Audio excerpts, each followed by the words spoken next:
저는 지금 죽지만은 200년 안에 다시 살아 돌아올 거예요. 지난해 11월 17일 영국에 살던 14살 소녀 JS는 이 말을 남기고 오랜 잠에 빠져들었습니다.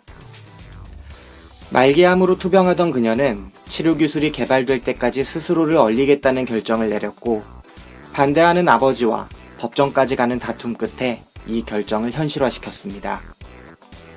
소녀는 현재 미국 냉동보존연구소에 있는 액체 질소가 담긴 용기 안에 잠들어 있습니다. 미래에 더 나은 삶을 기대하며 오늘의 자신을 냉동시키는 것. 비단 이 소녀만의 선택은 아닙니다. 현재 사람을 냉동시켜 과학기술이 발전한 먼 미래에 되살려주는 서비스를 제공한다는 미국 알코어 생명재단엔 150명 가까운 사람들이 꽁꽁 얼어 잠들어 있습니다. 아직 인위적으로 생명체 전체를 얼렸다가 해동에 이상 없이 살게 한 사례는 보고된 바 없지만 이들의 선택을 그저 자살이라 치부하기에는 그 선택 각각에 담긴 무게가 무척이나 무겁습니다. 영화 패신저스 가운데 등장하는 인물들 역시 이와 비슷한 선택을 내렸습니다. 먼 미래, 지구가 아닌 다른 행성에서의 삶을 파는 회사가 있습니다. 지구에서 그 행성까지는 광속의 2분의 1 속도로 꼬박 120년이 걸리죠. 아무리 과학기술이 발달했다지만 인간이 살아서 도착할 거리는 아닙니다. 그래서 이 회사는 승객을 얼렸다가 도착하기 4개월 전에 깨워주는 서비스를 제공합니다.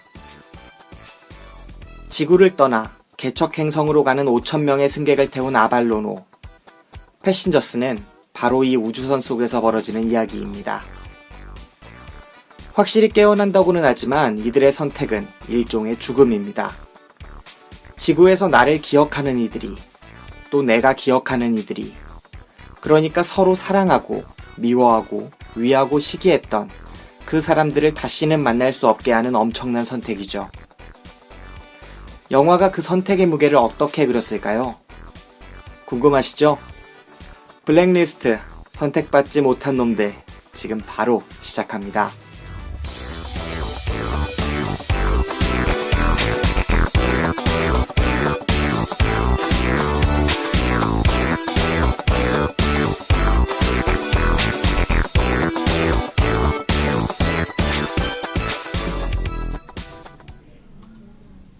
더 쉽게, 더 즐겁게, 그리고 더. 안녕하세요. 블랙리스트 선택받지 못한 오늘 첫 방송입니다. 제가 이 같이 하는 분들한테도 말씀을 드리지 않고 혼자 준비해 바로 통보를 했습니다. 저희 팟캐스트 이름이 바뀌어요. 아마 듣는 여러분들께서는 저희 무비신의 영화 상 방송을 들으신 이후에 저희 패신저스를 들을 거기 때문에 알고 계시겠지만 설마 이 방송만 클릭하시는 분들 많지 않을 거라 생각하고요. 저희 팟캐스트 제목이 바뀌었을 겁니다. 원래 무비신의 영화방이라고 있었잖아요. 이 역사가 깊죠. 처음에 이제 당일 배송 영화방 하다가 너무 없어 보인다라는 말을 많이 듣고 무비신의 영화방으로 만들었다가 이제 블랙리스트라고 새로운 이름을 갖게 됐습니다. 너무 근데 이게 좀 그거 아닌가요? 어떤 거요? 유행에 치우친 단어 아닌가요? 아니 따라가려고. 그동안에는 너무 이제 족고 다니고 한다고 그래서 안 뜨나. 너무 영화 팟캐스트로서 이름이 길다. 네. 심지어는 나도 발음을 잘 못해. 우리 동료들도 무비신의까지밖에 말을 못하더라고요. 그래가지고 내가 이름을 좀 바꿔야겠다라는 생각을 항상 하고 있었는데 그런 거 있잖아요. 네. 앞으로 살 인생에서 지금이 가장 젊은 시기다. 네. 이 팟캐스트 이름도 바꿀 수 있는 시기 중에 지금이 가장 빠르다. 더 이상 가면 안 된다. 해가지고 이제 바꾸기로 했습니다. 네. 너무 정치 팟캐 같지 않아요? 정치 팟캐, 블랙리스트 약간 정치 팟캐 같아요? 영화인지 모르겠어. 그냥 문학의 블랙리스트를 원하는 거예요, 지금? 저는 이 블랙리스트라는 게 문학계에서의, 요즘 문학계에서 블랙리스트 논란이 있잖아요. 네. 뿐만 아니라 오늘 패신저스도 사실은 블랙리스트예요. 근데 그게 되게 영감을 준 거 아니에요? 어떤 영감이요? 요즘에 문학에 그게? 네. 영감이 많죠. 그게 제가 9천 몇백 명 들어있다는 그 리스트를 입수를 해서 찾았습니다. 제 이름이 있나 없나? 없는 거야. 그래가지고 내가 그래도 3년을 내가 팟캐스트를 하면서 그래도 나름 정치적인 얘기를 하고 또 그 전에 알게 모르게 이제 또 문화적인 분야에서 일도 하고 했었거든요. 나름 이제 노조 활동도 거기서 하고. 그런데 제 이름이 없다. 너무나 저의 뭐랄까, 이 자금, 이런 거에 진짜 안타까움을 느끼면서 이름을 블랙리스트, 선택받지 못한 자로 했습니다. 오늘부터 이제 본격적으로, 왜 나를 뽑아줄 때까지, 이 방송이 언제 멈추냐, 나를 블랙리스트 뽑아줄 때까지 열심히 하겠다는 마음으로 일단은 말씀을 드리고요. 오늘 방송에서 이제 다 클릭하면서 보셨겠지만 패신저스라는 영화를 골랐어요. 네. 네, 이 영화를 고르신 분, 추천하신 분은 희장님이 되겠고요. 네. 희장님한테 이제 본론으로 들어가면은 왜 이 영화를 고르셨는지 네. 뭐 그런 이야기도 한번 들어보고 그 다음에 또 최 기사님, 우리 최 기사님 네, 이제 안녕하세요. 소모임을 책임지고 있지 않습니까? 책임지는 건가요? 네, 책임지고 있죠. 앞으로 더 책임져야 되고 최 기사님의 근황을 먼저 듣는 것으로 오늘 오프닝을 시작해볼까 합니다. 아니, 근황, 제가 항상 근황 나오면 별로 할 얘기가 없다고 그렇게 얘기를 했는데, 제가 그래서 늘 말했잖아요. 매일 물어보니까 생각을 해보라. 이쯤 되면 생각을 해야지. 최근에, 네. 요즘에 그 각광받는 기술 중에 하나가 VR이 있잖아요. 근데 VR을 체험해볼 수 있는 공간들이 요즘 생기고 있더라고요. 가상현실? 네. 네. 지금은 기본 게임 형태로 된 곳들로 그러니까 그렇게 체험할 수 있는데, 생각보다 이게 해보니까 되게 재밌더라고요. 그러니까 지금 얼마나 이게 좀 이 기술이 발전했을까라고 그런 게 궁금해서 좀 가봤는데, 생각보다 그 가상 안에서 내가 네. 움직일 수 있어요. 어디서 하는 거예요, 그런 게? 그러니까 뭐, 그거는 이제 정해진 공간 안에 들어가 있는데, 저는 약간 좀비. 아니, 그러니까 어딜 가면 할 수 있냐고. 홍대랑 뭐 강남에 있다고 해요. 아니, 가게처럼? 네. 아, 그러니까 옛날에 옛날에 뭐 PC방 처음 생기듯이 그렇게 생기는 것 같아요. 아, 그런 식으로. 요즘 놀이문화 되게 많이 바뀌는 것 같더라고요. 그 VR 할 수 있다는데, 전에는 한 2, 3년 전에 뭐 방탈출방 이런 거 처음 나와서 좀 예. 유행했었잖아요. 네. 그리고 최근에서는 그 야구 하시는 분들, 야구존이라고 스트라이크존 뭐 이렇게 예. 해가지고, 골프존이라는 회사에서 만든 그 야구 체험방 같은 것들 게임 형식으로 나와 있고, 상당히 그 노는 문화들이 많이 바꾸는 것 같아요. 요즘에 갑자기 좀 그런 게 많이 생기는 것 같지 않나요? 아, 요즘에 아닌가요? 뭐 그럴 수도 있고 하도 빨리 바뀌는 세상이니까 그러니까 나도 그 한 2, 3년 그런 거 그냥 좀 떨어져서 지내다가 갑자기 딱 보면은 진짜 요즘 애들은 노는 게 다르구나 이렇게 말할 것 같더라고. 예, 아무튼 요즘 데이트 많이 하셨나봐요. 최 기사님 연락도 잘 안 되고. 최대한 맞추려고 하는데 아무튼 근데 네. 아무튼 VR이 최근까지 나왔던 VR 기술은 그 안에를 그냥 구경하는 정도 용도였는데 실제로 그 공간 안에서 움직이는 거를 해보고 나니까 이거 진짜 이게 좀 더 발전하면은 거의 뭐 옛날에 그런 거 있죠? 매트릭스 같은 거? 네. 그런 것처럼 그 가상에 아예 들어가서 뭔가를 체험할 수 있는 아니면은 현실하고 구분하기 힘들 정도로 빠져드는 그런 게 좀 벌써 그런 게 이제 나중에 여기까지. 문제가 될 것 같아요. 이게 우리 무슨 뭐 컴퓨터 게임 중에 뭐 리니지, 디아블로 뭐 이런 게임을 보면은 사람들이 보통 게임을 한창 하다가 내가 레벨이 한 60까지 올라갔다. 그럼 저장을 하고 또 내 일상생활을 하다가 네. 또 학교 끝나고 나서 다시 게임에 접속하면 그 레벨부터 다시 시작하고 막 이러잖아요. 네. 근데 나중에 진짜 가상현실이 계속 세이브 로드 이런 게 되게 잘 되면 두세 개가 같이 진행될 수도 있겠네요. 네. 그리고 옛날 영화 같은 거 보면은 제가 봤던 영화 중에 기억은 안 나는데 그 더 이상 사람들이 연애를 하지 않아. 왜냐면 가상현실로 가면 엄청나게 예쁜 여자가 진짜 막 현실처럼 느껴지게 거기에 있으니까 사람들이 성적인 행위도 가상현실 속에서 네. 그냥 하는 거예요. 그리고 현실 속의 여자랑 더 이상 데이트를 하지 않는. 그래갖고 막 인류의 거의 멸절에 가까운 그런 영화를 한번 본 적이 있었거든요. 근데 진짜 너무 발전하면 볼 수도 있겠네요. VR에서 그 속에 내가 움직인다니. 확실히 예, 앞으로 한 1, 2년만 음, 지나도 되게 많이 또 달라져 있을 것 같아요. 음, 그런 게 되게 신기하고 뭐 그런 여러 가지 생각들이 드는. 네. 이 그렇죠. 최 기사가 나름대로 이 얼리 어답터로 또 구분되는 사람이잖아요. 굳이 따지자면. 그러니까 좀 더 VR을 좀 가깝게 느낄 수도 있겠네요. 일단 그런 얘기 잠깐 해봤고 또 영화도 봤잖아요, 최 기사. 우리 소모임에서. 모임에서 너의 이름은 너의 이름은 아마 제일 인기 많을 거예요. 지금 영화관에서요. 네, 이게 초속 5cm 뭐 그 영화 많이 아실 텐데. 신카이 마코토라는 네. 작가, 애니메이션 작가, 네. 뭐 엄청 화려하더라고요. 그리고 영상 자체가? 영상 자체가 엄청 화려하고 신카이 마코토 자체가 그 그림을 엄청 세밀하게 잘 그리는 걸로 유명한 사람이더라고요. 그 사람이 주는 그림의 느낌 같은 게 뭐 그런 거는 만족스러웠어요. 뭐 네. 내용 같은 거는 좀 아쉬운 점이 있었어도 그래도 볼거리는 확실히 제공했다는 그런. 신카이 마코토의 너의 이름은 이 작가 자체가 계속 성장한다는 평을 듣고 있고 그리고 1월 개봉작 처음에 사람들이 많이 꼽을 때는 네. 별로 주목받지 못한 영화였어요. 패신저스나 이런 영화들이 훨씬 큰 영화처럼 보이는 할리우드에서 최고 인지도의 스타들이 출연하는 그런 영화도 있었고 또 1월 말 쪽으로 가면은 또 좋은 영화들이 많이 나오지 않습니까? 그래서 좀 주목받지 못했는데 지금 극장가를 거의 휩쓸고 있습니다. 저 애니메이션이.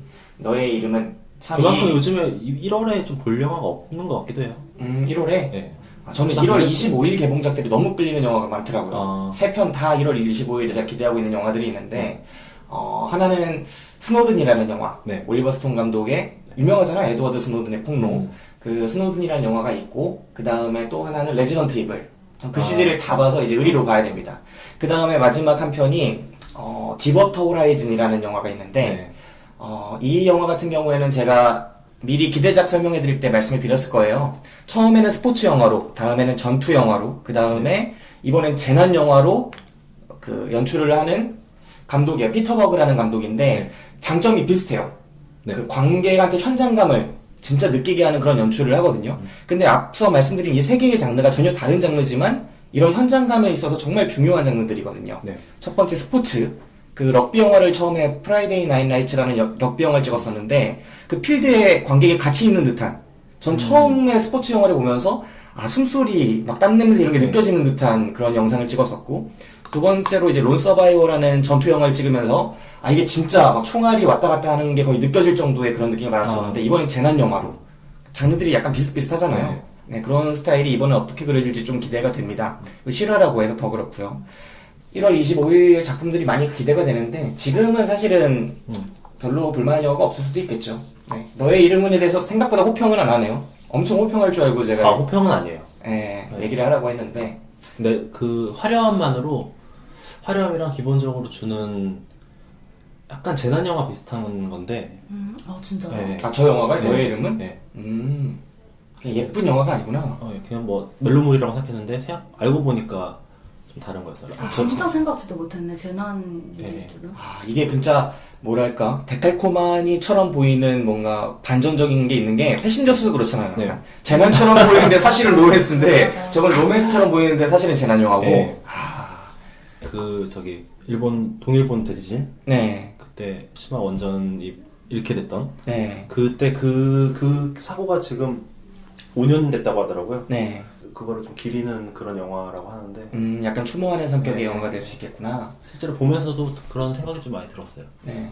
어느 나라나, 예를 들면은, 미국의 쌍둥이 빌딩 무너졌을 때, 그 이후에 로버트 제메키스가, 이번에 또, 그 얼라이드라고 영화가 또 개봉하는데, 네.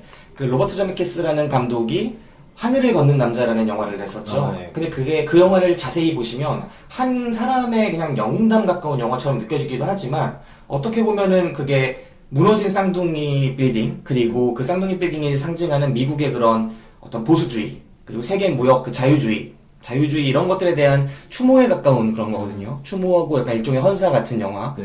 그리고 일본에서 또 그 동일본 대지진 이후에 너의 이름이라는 영화가 또 그런 약간의 그런 형식의 영화라고 하니까 한국에도 사실 재난이 없진 않잖아요. 많잖아요, 어떻게 보면. 그런 사태를 정말 고발하는 식의 판도라 같은 영화만이 아니라 일종의 추모하고 뭐 그걸로서 또 새로운 가능성을 탐색하는 그런 영화가 나오면 좋지 않을까 하는 생각도 드네요. 네, 예술가들이라면 그런 걸 고민을 할 것 같고, 네, 그렇습니다. 최 기사 얘기는 잘 들었고요. 그 다음에 희장님, 희장님 어떻게 지내세요?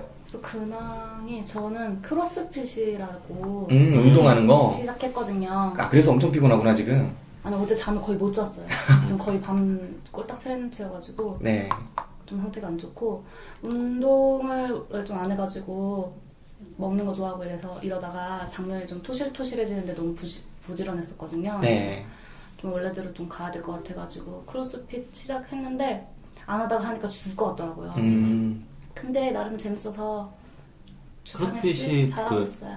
한 30분 정도 되게 짧은 시간 동안 엄청 거의 뭐 체력의 바닥을 찍을 때까지 계속 운동하는 거 아닌가요?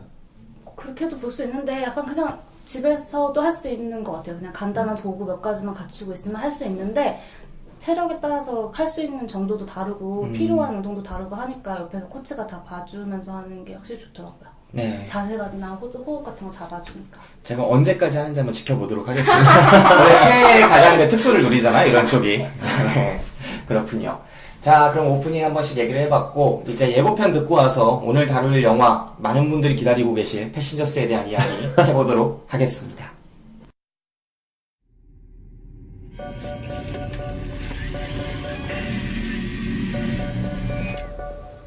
안녕. 데이트 시청입니다.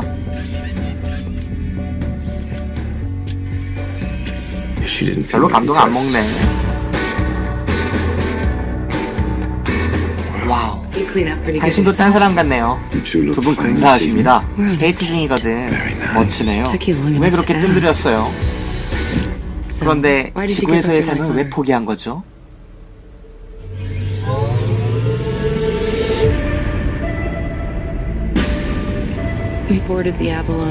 우린 아발로노에서 120년 동안 긴 동면을 한 후 새로운 별에서 깨어날 예정이었어요. 그런데 1년 전 모든 게 바뀌었죠. 여기요? 아무도 없어요? 누구 없어요? 어떻게 된 거죠? 아무도 안 깨어났어요. 동명계에 이상이 생긴 것 같소. 우리가 너무 일찍 깬 것 같아요. 90년이나 빨리. 이러면 안 돼요. 다시 잠들어야 해요. 그건 불가능해요. 오로라, 사랑해.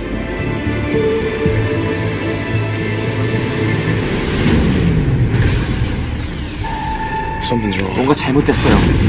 뭔가 중요한 게. 이제 어떡하죠? 날 믿어요? 이제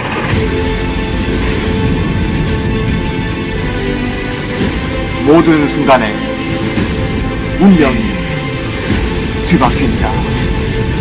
이 우주선은 끝났어. 이 방법뿐이야. 당신이 죽으면 나도 죽어. 제니퍼 로렌스, 크리스 프렌, 당신한테 할 말이 있어.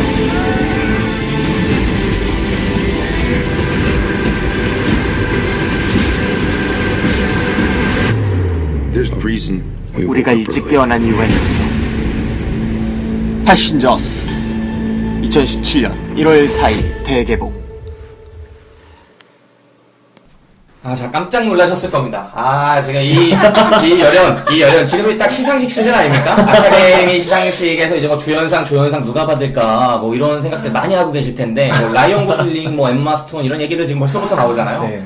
지금 여러분의 유력 후보, 내가 진짜 이 사람이 후보에만 있으면 찍고 싶다 는 사람의 그 더빙을 직접 들으셨을 거예요. 블랙리스트에 오르고 싶어 하는. 여러분들 블랙리스트 신고하라고. 나의 무기신의 영화방 이제 블랙리스트. 블랙리스트가 제가 이제 블랙리스트에 오를 때까지 할 건데, 아무튼, 이 더빙 요즘에 들어보셨어요? 저의 더빙? 우리 찾았다, 이제. 그런 얘기. 오글거려서 근데 듣기 좀 힘들어요. 그래요? 제가 길거리에 쓰다가, 네. 진짜 웃음이 터진 거예요. 진짜, 완전 뿜. 네. 이게 가끔 이제 뭐 1인 3역, 4역, 그리고 심지어 뭐 성우 뭐 이런 것까지 제가 다 하는데, 처음에는 그냥 읽다가 점점 하면 할수록 이게 맛이 들리더라고요. 그래서 조금 더 여성스럽게, 조금 더 거칠게, 조금 더 다양한 캐릭터들을 연기를 하고 있는데, 점점 발전하는 모습 느끼실 수 있을 겁니다. 그러니까 배우들이 엄청 매력 있는 직업 같아요. 네. 다른 인생을 살아보는 거잖아. 근데 그분들은 들어가는 거 아니에요, 이러다가? 네? 한번 해보실래요?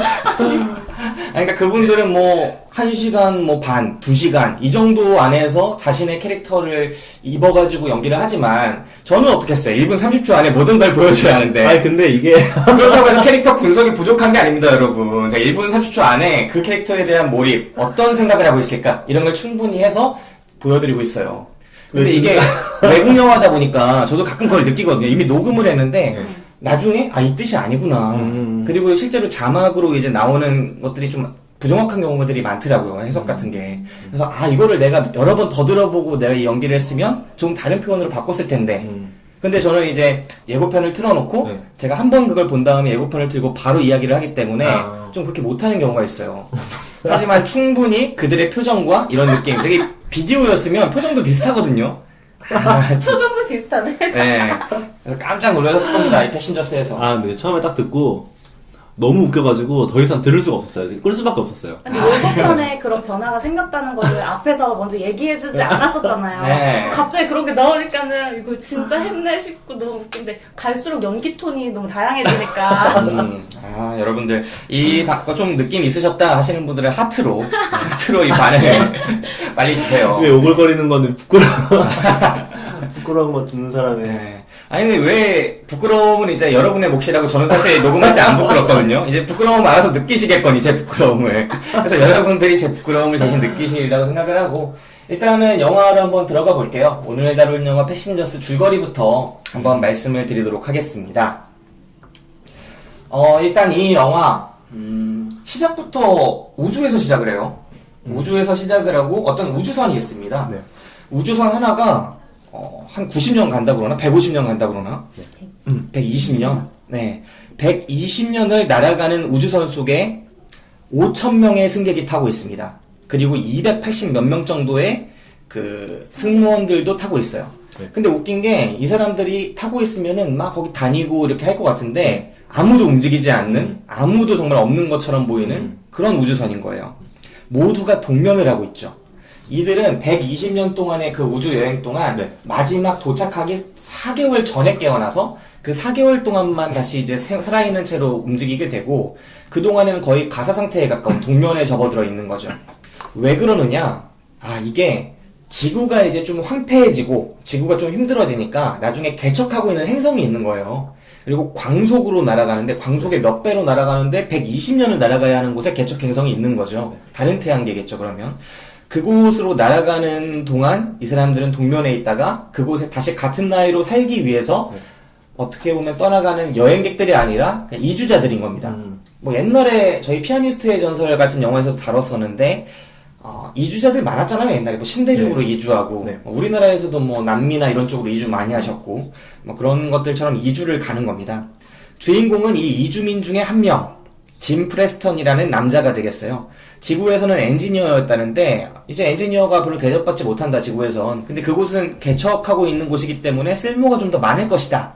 그래서 자신의 그런 자아 실현과 좀 가능성을 탐구하기 위한, 또 나중에 나오지만 그렇게 부유한 사람은 컨셉은 아닙니다. 좀 가난한 컨셉으로 가는 사람이고요.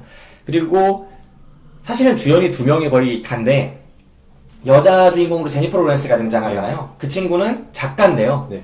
작가인데 거기에 가서 살겠다는 목적이 아니라 한 번 가는데 120년 또 오는데 120년 나는 잠들어 있기 때문에 동면에 있기 때문에 그냥 돌아와도 나이는 똑같을 거다. 다만 지구에 있는 사람들이 다 죽었겠지. 그럼 그때의 세상은 어떨까라고 생각을 하고 있는, 그거에 대한 소설을 써보고 싶어하는 소설가입니다. 베스트셀러 소설가고 가업을 이은 것 같아요. 아버지도 소설가라고 그러니까. 이런 두 명이 사랑하는 얘기예요. 네, 사랑하는 얘기입니다. 깜짝 놀라실 거예요. 저는 상상도 못했어. 나는 재난영화인 줄 알았어. 사랑하는 얘기이기도 하고 살아가는 얘기이기도 하죠. 사랑하는 얘기이기도 하고 살아가는 얘기이기도 하다. 여기까지 이야기를 듣고서 여러분들이 이 영화가 어떤 영화다 이렇게 생각을 하시는 분들이 많을 텐데, 이따 연관영화에서도 얘기하겠지만 아니죠. 이건 연관영화에서 얘기하도록 합시다. 자, 그럼 줄거리는 어느 정도 말씀을 드렸고, 자, 이들이 이제 어떻게 사랑을 하는가, 네. 어떻게 사랑을 하고, 뭐 어떤 사랑을 하고, 그리고 어떤 결말을 맞는가, 이거에 대한 이야기를 이제 좀 나눠보도록 하겠습니다. 일단은 이 영화 어떻게 보셨는지 한번 돌아가면서 얘기해보죠. 자, 먼저 이 영화를 보자고 하신 희장님. 저 이 영화 왜 보자고 했는지 솔직하게 얘기해도 돼요? 네.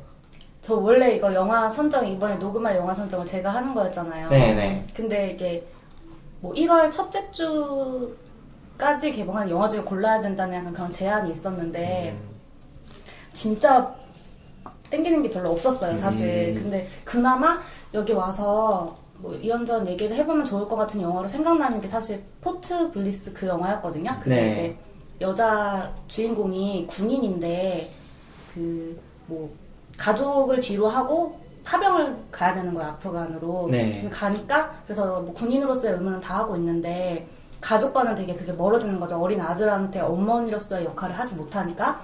근데 그런 게 이제 안타까워서 다시 돌아왔는데, 돌아와서 아들하고 다시 어떤 유대를 형성하려고 노력을 해요. 그래서 그게 조금 이제 되는가 보다 할 무렵에 다시 또 국가에서 부르는 거죠.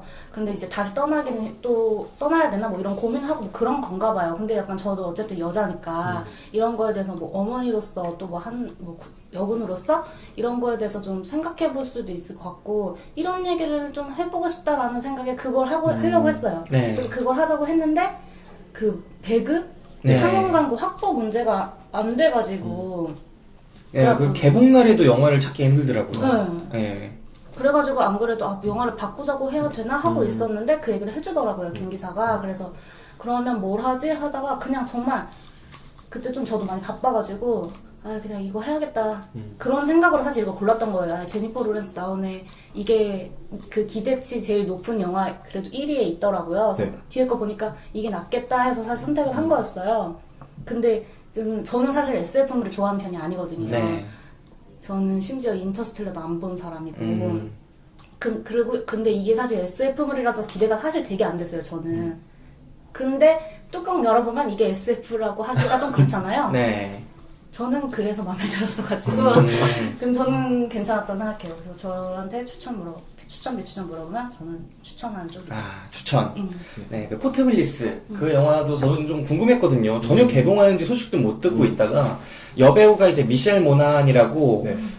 우리나라엔 그렇게 많이 알려지진 않았는데 미션 임파서블 3 미션 임파서블 거기서 3 간호사 네. 여자친구로 나왔잖아. 네, 약간 그 조연급으로 좀 많이 나왔던 그 여배우고 우리나라에서는 이제 캡틴 아메리카 그 친구 있잖아요. 이름이 뭐더라?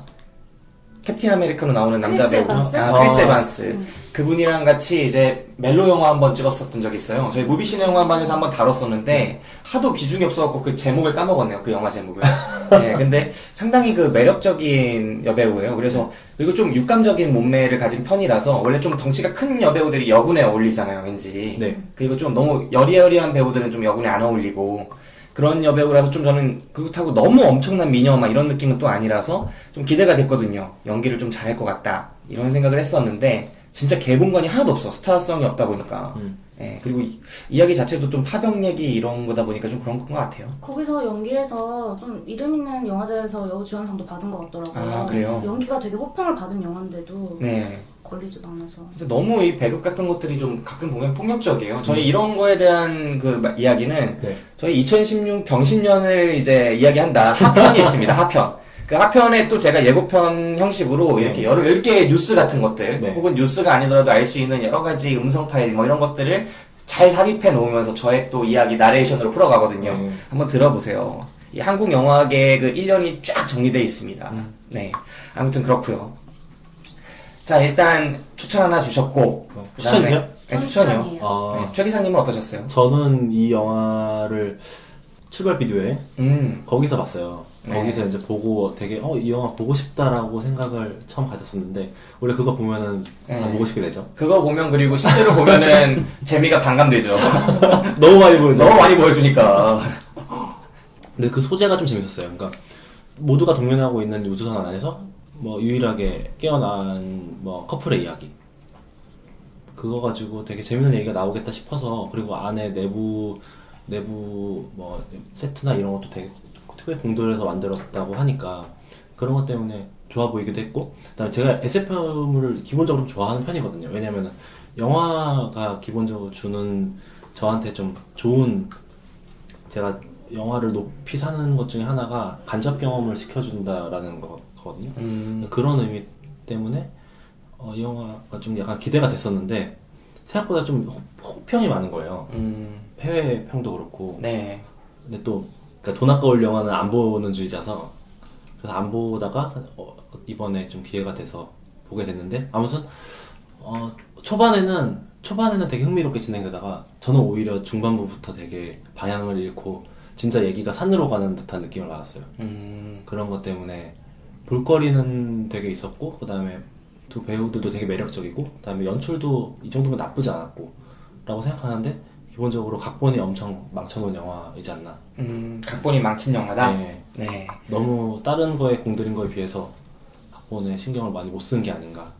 그리고 찾아보니까 그거에 대한 이유를 좀 알게 돼가지고 네. 좀 이따 말씀드리겠습니다. 저는 일단 보말입니다. 보말. 네. 일단 저도 보말입니다. 네, 이 영화 보말이고요. 저는 이거 영화를 안 알아보거든요. 안 알아보고 할리우드에서 이 영화가 기대보다 좀 못하다라고 하는 것도 영화를 보고 나서 제가 찾아봐서 알았어요. 저는 보통 영화를 보고서도 안 찾아보고 보기 전에도 안 찾아보고 제가 이 영화에 대한 저는 이제 항상 글을 쓰니까 영화를 보고 그 글을 완성한 다음에야 찾아봐요. 전혀 영향을 안 받기 위해서. 그리고 또 할리우드 영화들은 할리우드에서 평을 일단 받은 이후에 상륙하는 영화들이 많잖아요. 저는 할리우드 평이 상당히 안 좋다고 생각해요. 그러니까 평이라는 게 만들어지는 게 관객 중심으로 만들어지는 때가 있고 네. 평단을 통해 만들어질 때도 있는데 미국 같은 경우에는 그 관객과 평단 모두가 네. 하나의 취향이 있다고 생각해요. 주로 그게 신선도에 상당히 집중하는 편이에요. 신선도. 근데 그 사람들을 약간 깊이 있게 보지 않는다고 저는 개인적으로 생각하고 그 사람들은 어떤 영화가 이제까지 했던 방식대로 진행이 되는데 네. 드라마적으로 좀 깊다거나 막 이런 쪽에 더 호평을 주는 분위기라기보다는 그런 쪽은 좀 과소평가하고 이제까지 본 적이 없는 연출이야. 이제까지 본 적이 없는 설정이야. 막 이러면은 평이 상당히 올라가요. 저는 그런 느낌을 상당히 많이 받기 때문에 네. 저랑은 좀 많이 배치되는 편이거든요. 저는 오히려 반대쪽이라서. 그래서 할리우드에서 지금은 주름 잡고 있는 평론가들의 평, 그분들이 일단 주도하는 분위기가 있으니까. 네. 그리고 상당수 관객들, 뭐 로튼토마토나 이런 쪽도 관객들이 뭐 자유롭게 준다고 하지만 사실은 스피커가 크신 분들한테 상당히 호도되는 경향이 강하거든요. 그렇기 때문에 이런 분위기가 있어요. 몇 명 이제 스피커 크신 분들이 그 사전 시사를 보고서 이 영화 엄청 신선해 하면은 초반 로튼토마토 분위기가 확 쏠려가거든요. 저는 그게 주관이 별로 없다고 봐요, 개인적으로. 그렇기 때문에 그쪽을 약간 믿지 않는 편인데 이 영화를 보고 나서 맞구나, 그분들도 보시지 않구나. 이 영화가 진짜 신선하지 않다 이 생각을 했어요. 그러니까 이게 아무래도 SF고 설정도 처음 보면은 5,000명이 동면에 있는데 한 명만 깨어나.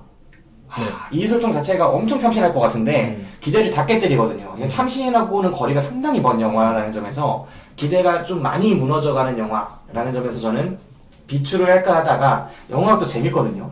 보다 보면은 볼거리가 많죠. 상당히 괜찮아요. 이거 그냥 보다 보면은 이거를 막 까는 거는 이 기대치보다 못해서 까거나 아니면 그 참신하지 않아서 까는 거지 영화 자체가 내용 왜 이렇게 후져라고 하면서 까진 않을 그런 영화거든요. 충분히 극장 가서 그냥 재밌게 볼 수 있는 영화다. 볼거리도 있고 그렇기 때문에 저는 보말이다 라고 말씀을 드릴 수 있을 것 같습니다.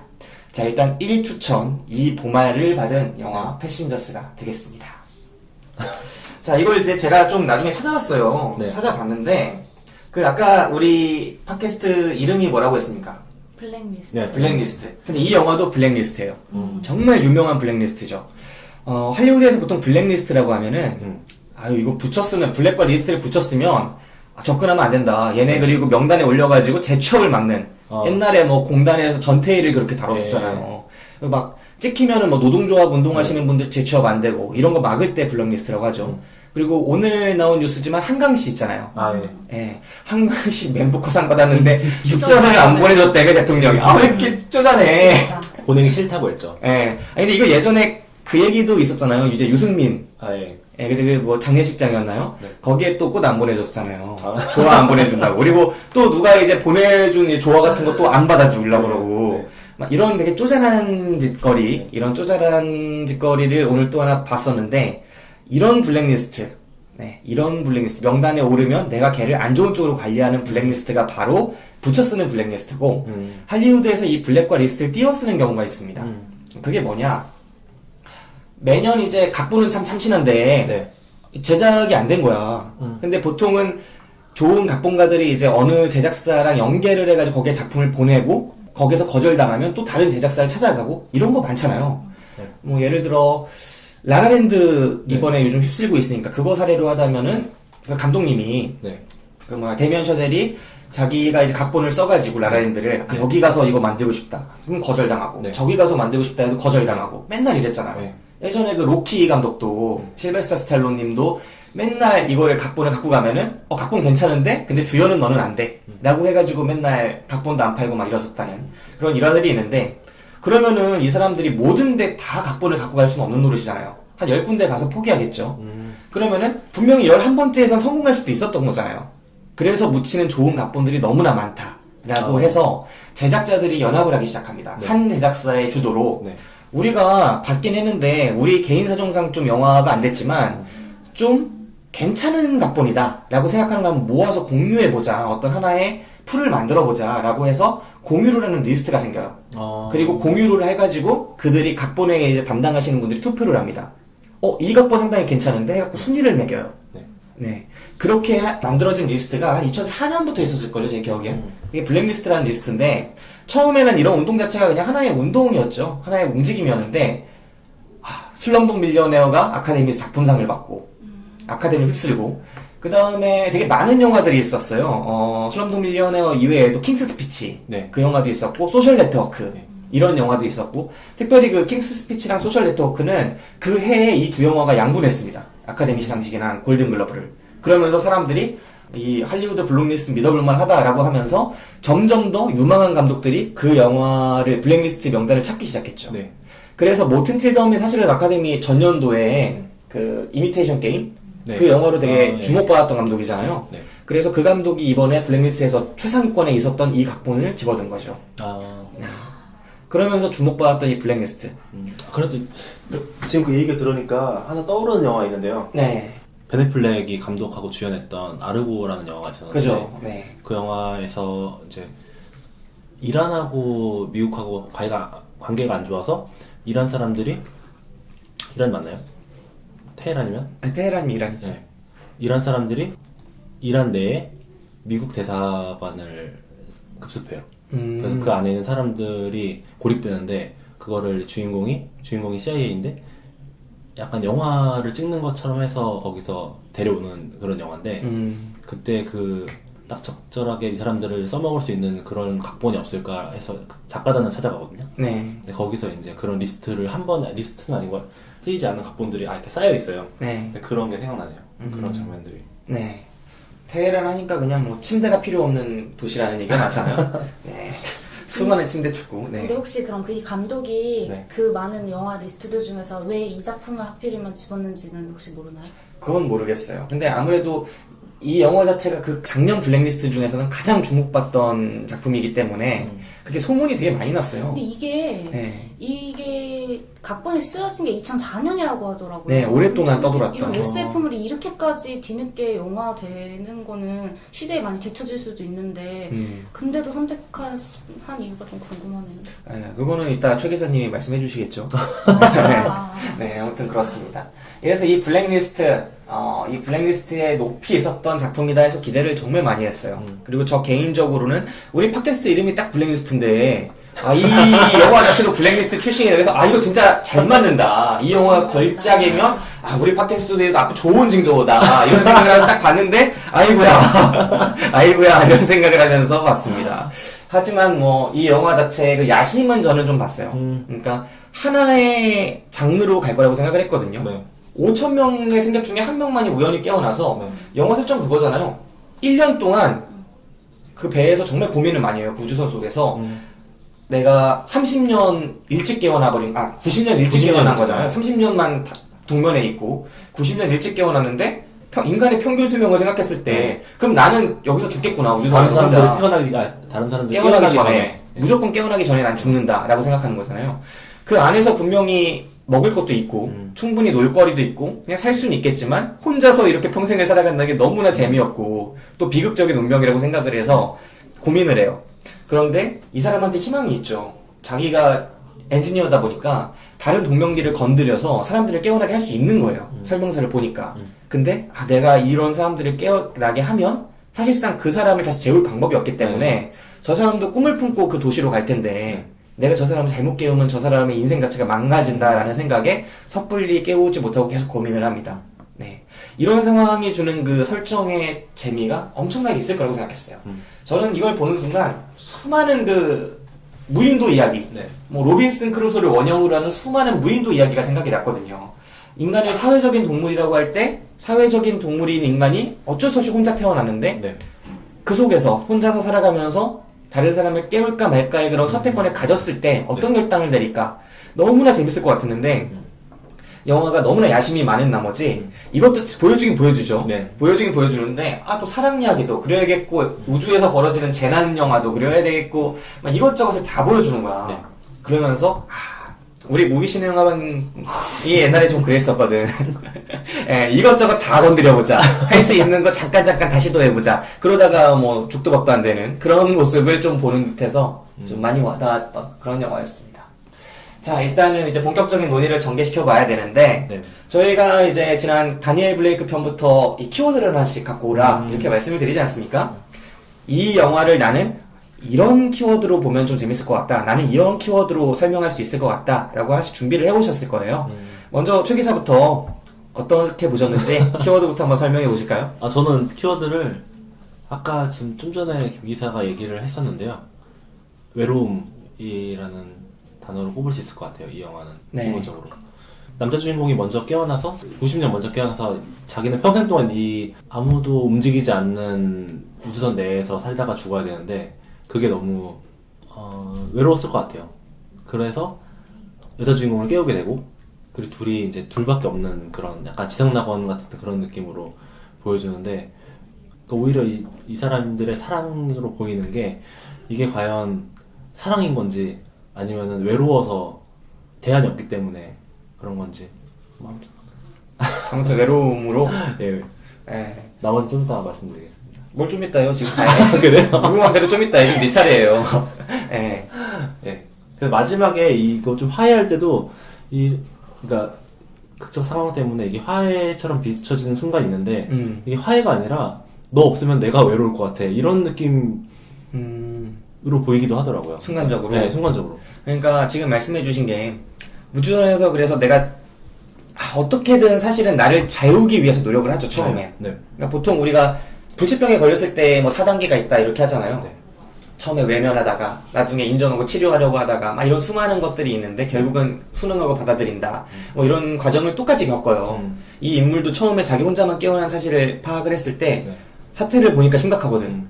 아니 지금 90년을 더 가야지 얘네가 깨어난다니 그럼 나는 죽게 되는 게 확실하고. 네. 그래서 나를 재울 수 있는 방법이 다시 재울 수 있는 방법이 뭐가 있을까? 혼자 동명계에 들어가서 다시 누워보기도 하고 뭐 엔지니어로서 공부를 해가지고 날 네. 재울 수 있는 걸 찾아보다가 결국은 나를 재울 수 있는 게 없구나를 네. 깨닫고 네. 승무원을 만나러 이렇게 막 돌아다니는데 승무원들은 다 잠들어 있고 네. 저 내가 열 수 없는 공간 안에서 보호돼서 잠들어 있고 네. 정말 답답해서 이 우주선을 다 돌아다녀 보지만 방법은 없고 막 이런 게임 저런 게임도 다 해보죠. 나중에 이제 즐기자. 피할 수 없으면 즐기자 해서 즐기려고 이 게임 저 게임 다 해보는데 나중에 나오지만 1위부터 한 500위까지 다 자기가 달성했어 기록을. 그렇게도 해보는데 결국은 너무나 힘들어서 뭐 방법을 못 찾고 막 있다가 다른 방법 하나가 딱 떠오른 거죠. 네. 오로라 레인이라는 아까 그 제니퍼 로렌스가 연기한 그 여자를 깨울 수 있겠다. 네. 예. 그리고 이 영화가 급하게 그 여자와 사랑을 빠뜨립니다. 이 남자를. 저 여자가 이제 어떤 마음으로 이걸 탔고 그런 걸 다 먼저 이제 보게 되고 그 카드 같은 거를 받아서 이런 마음으로 탔구나. 그러면서 또 그 사람이 쓴 소설 같은 것도 다 읽어보게 되고 끝없이 고민하다가 결국은 깨우기까지의 결정 같은 걸 보여주면서 이 사람이 얼마나 외롭냐.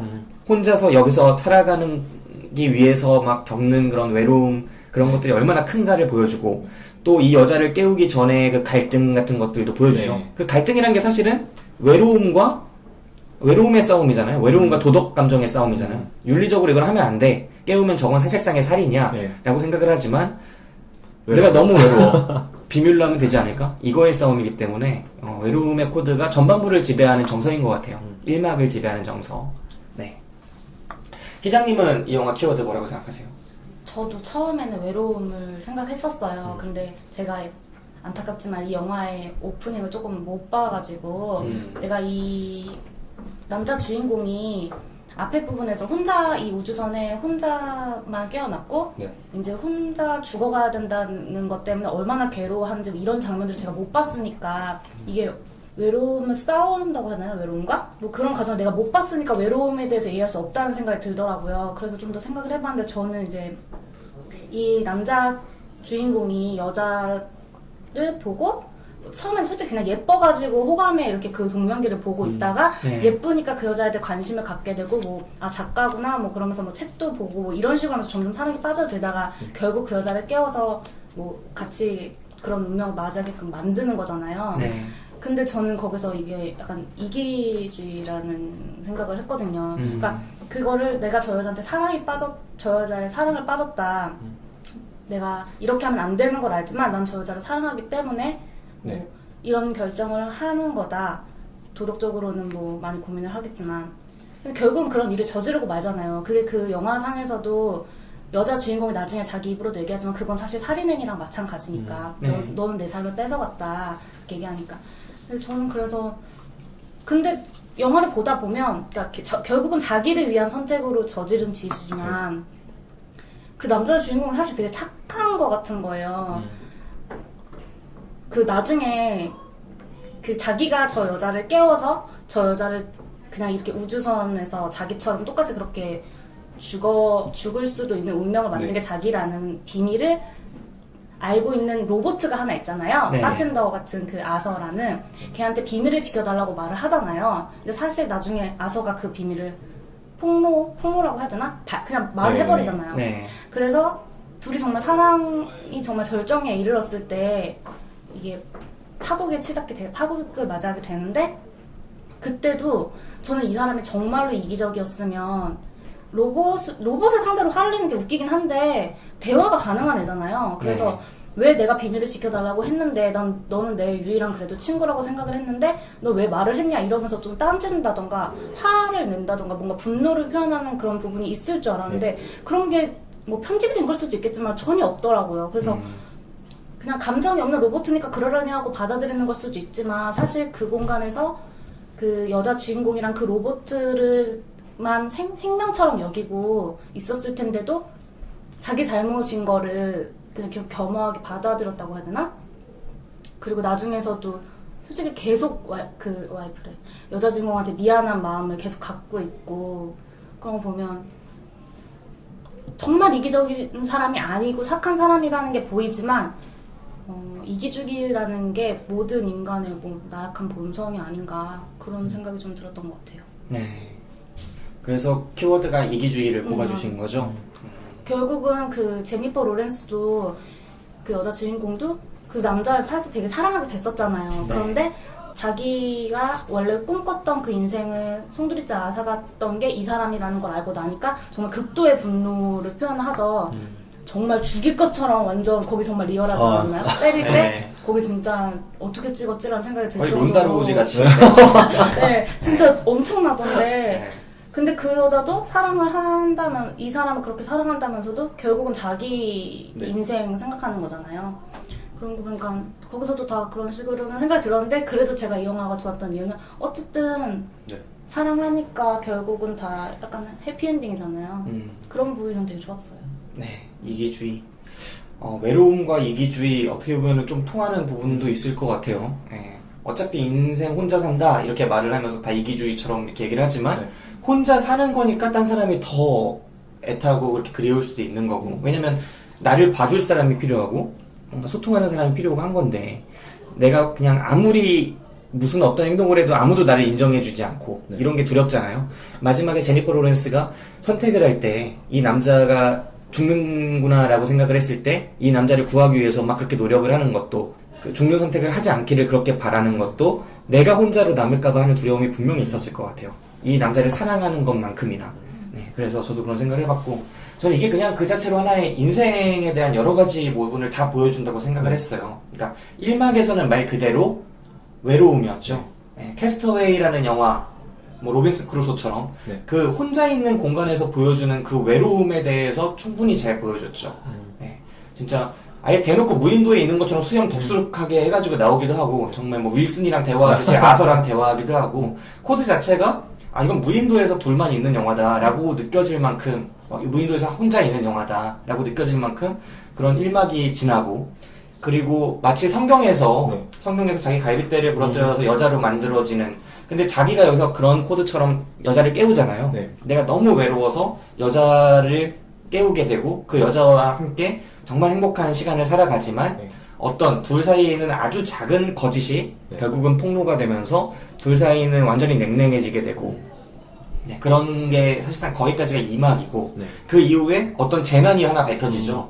왜 처음에 이 사람이 깨어났는지 그리고 네. 이 재난이 그냥 깨어나게만 한 게 아니라 현재 유지돼서 앞으로 미래를 파멸시킬 수도 있는 그런 현재 유지되고 있는 재난이다. 그래서 너희들은 이걸 해결해야 한다 라고 나아가는 게 이제 3막이고 네. 뭐 이런 형식으로 진행됩니다. 1막, 2막, 3막 전혀 다른 형태로 진행이 돼서 저는 이게 온도차가 너무 심한 거예요. 나중에는 네. 중반부터는 아예 영화 느낌이 아예 바뀌더라고요. 그죠. 처음에 이렇게 외로웠던 이런 것들은 저는 이게 주였으면 참 좋겠다라고 네. 생각했던 그거는 사실은 캐릭터에 대한 설정에 불과한 거였고, 외로움 코드는. 두 번째 그 로맨스도 분명히 하나의 이야기로 끌고 갈 만큼 깊어질 수 있는데 그것도 아니라 이것도 어떤 재난 요소에서 쓰이는 양념 같은 거예요. 네. 그럼 세 번째에 나오는 재난도 그것이 이게 전체가 재난 영화냐 하면은 로맨스 상황을 극대화시키기 위한 또 설정처럼 보이죠. 그러니까 이 세 개 중에 어느 것 하나 주인공이 아닌 것처럼 보이는데 실은 모두가 다 주인공의 상황이죠. 네. 그게 지나갈 때는 정말 3등분돼 있어서 머리 가슴 배처럼 인간이 머리를 위해서 배와 가슴이 복종하는 것도 아니고 또 배를 위해서 머리 가슴이 복종하는 뭐 그런 느낌처럼 받았어요. 그래서 저는 이 영화가 상당히 애매하다라고 생각을 했지만 이 전체를 관통하는 건 그래도 약간 인생이라는 게 아닐까, 사람에 대한 거지 않을까. 이게 사람이라는 코드가 있을 것 같아요. 네, 이게 우주에 대한 이야기지만 우주 속에서 인간을 다시 되돌아보게 하는, 인간을 좀 더 도드러지게 하는 그런 이야기들 있잖아요. 인간의 사회성. 그러니까 제가 꼭 굳이 사회성이라고 하기보다는 인간 자체, 인간 자체. 제가 되게 좋아했던 예능은 아니고 또 시사교양이라고 하던데 그 프로그램 중에 군대에서 처음 보기 시작해서 매주 보던 프로그램이 짝이라는 프로그램이 있었어요. SBS에서 하던. 제가 그 프로그램을 너무 좋아했는데 왜 좋아했냐? 일종의 저한테는 재난영화 같은 느낌을 받았거든요. 제가 재난영화를 좋아하는 이유는 이제까지 못 봤던 블록버스터적인 영상이 눈앞에서 펼쳐지기 때문이 아니었어요. 인생에 한 번 만날까 말까 하는 그런 순간에 인간들의 진면목이 드러나잖아요. 우리가 평소에 그냥 평시에 살아가면은 평시에 준비가 더 잘 되어 있는 사람이 자기가 더 괜찮은 사람인 마냥 살아가죠. 평소에 그냥 일상을 좀 더 빠릿빠릿하게 사는 사람들이 돈도 많이 벌고 더 뭐 좋은 여자 만나고 막 이러면서 잘 살아가는 것처럼 보이지만 실제로 그 사람의 진면목은 그런 사람이 아닐지도 모른다는 그런 생각을 항상 했었거든요. 근데 재난 영화들은 그거를 좀 도드라지게 보여주는 부분이 많잖아요. 이런 순간에 우리가 찌질이로 알았던 애가 엄청 멋있는 행동들을 하기도 하고 우리가 정말 괜찮았다고 하는 애가 실은 되게 비겁하고 쪼잔한 놈일 수도 있고 그런 것들을 정말 다양하게 보여주고 거기에서 이제 여러 가지 영향을 미치는 것 중에 인간의 이기심이 있기도 하고 때로는 사랑이 있기도 하고 우정이 있기도 하고 다양한 게 있죠. 너무 작은, 어떻게 보면 너무 작아질 수 있는 나라는 거를 크게 생각하면 내가 살기 위해서 부산행에 나오는 그 김의성 씨 마냥 수없이 다른 사람한테 민폐 끼치고 나쁜 놈이 되기도 하고 근데 어떤 사람은 나의 생명보다 다른 훨씬 커다란 가치를 쫓기도 하는 사람들도 있잖아요. 사랑이 뭐냐 했을 때 나보다 남을 우선시하는 거다라고 보일 때 정말 이런 걸 선택하는 사람이 있기도 하고 또 우정으로서 우정도 하나의 사랑이잖아요. 내가 저 사람을 살려야겠다. 혹은 전혀 본 적 없는 사람을 구하는 뭐 그런 측은지심에서 발현되는 그런 거라던가 정말 많은 것들을 봤었는데 재난영화에서 짝에서도 그런 것들을 너무 많이 느꼈어요. 근데 그게 일상이었으면 나올 수가 없는 거잖아요. 여기가 무슨 애정촌이라고 하면서 애정촌이니까 여기서는 모든 것들이 다 허용된다. 사랑에 대해서는 이라고 하면서 그러니까 목적은 사랑에 대한 쟁취인 재난영화가 되는 거죠. 그러면서 그 속에서 어떤 사람은 정말 당당해지기도 하고 어떤 사람은 치졸해지기도 하고 또 어떤 사람은 되게 비겁해지기도 하고 수많은 방법들이 보여지니까 이게 낯선 공간에 인간을 몰아넣으면 그때 그 사람의 진면목이 드러날 수 있겠구나.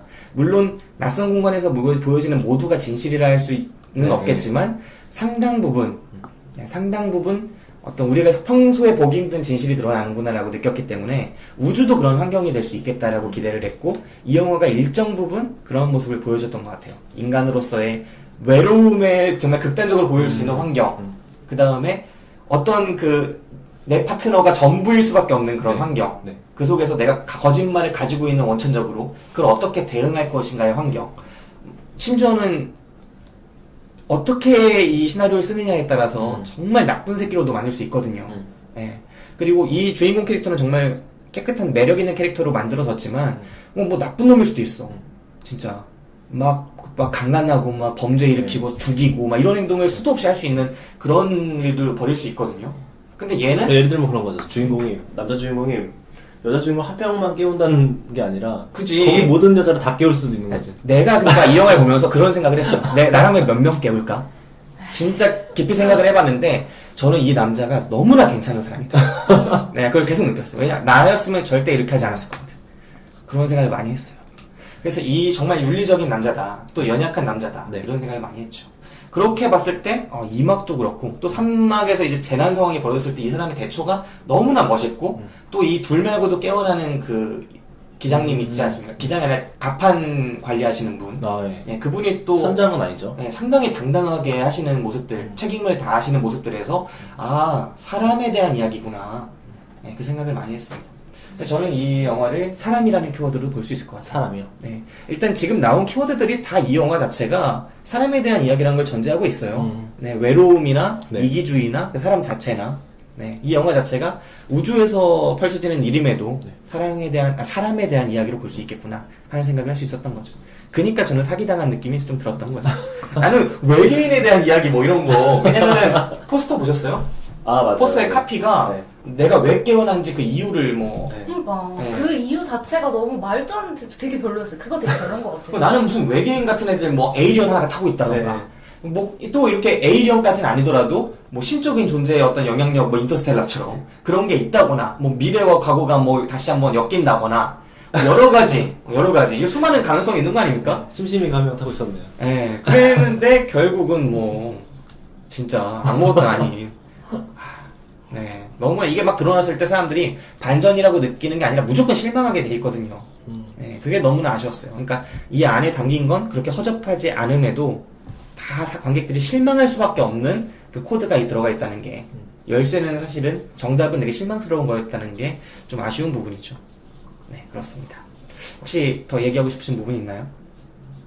이와 관련해서 왜 이렇게 찍혔는지 각본에 대해서 말씀해 주신다면서요. 아, 이게 좀 그런 느낌 들지 않았나요?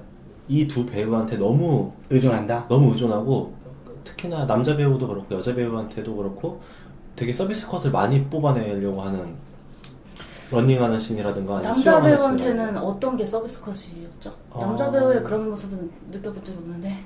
약간 뒷모습. 별로였어요. 저는 되게 별로였어요. 그냥 약간 근육돼지 같은 느낌이잖아, 미국에. 좀 별로였어요. 네, 넌 그런 몸 안 좋아해서. 남자 전체적으로 배우 별로였어. 근데 여자 배우는 근데 확실히 여자 배우의 비주얼적인 매력이 되게 폭탄 터지기는 하는데 남자 배우한테서 그런 거 별로 못 느꼈어요. 그죠.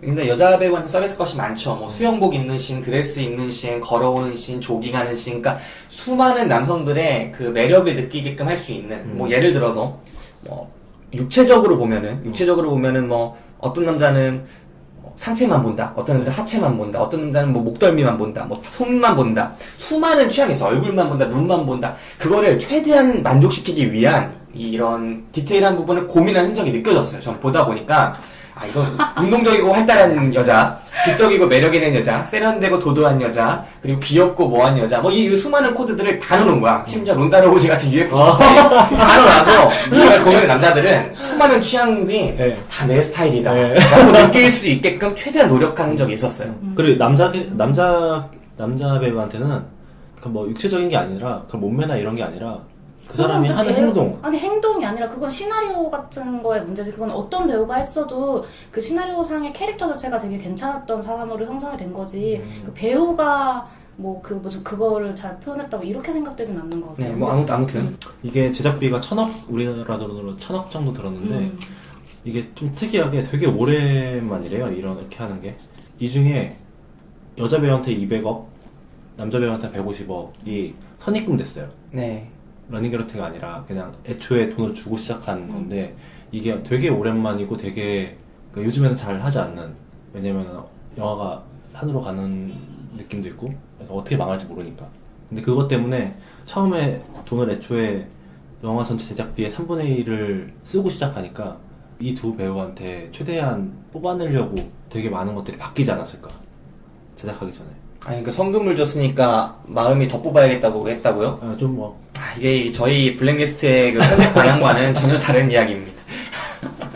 저는 그거보다 이 영화가 애초부터 이렇게 제작비가 큰 영화가 아니었는데 이렇게 떠돌면서 이게 계속 이렇게 커졌다고 하더라고요.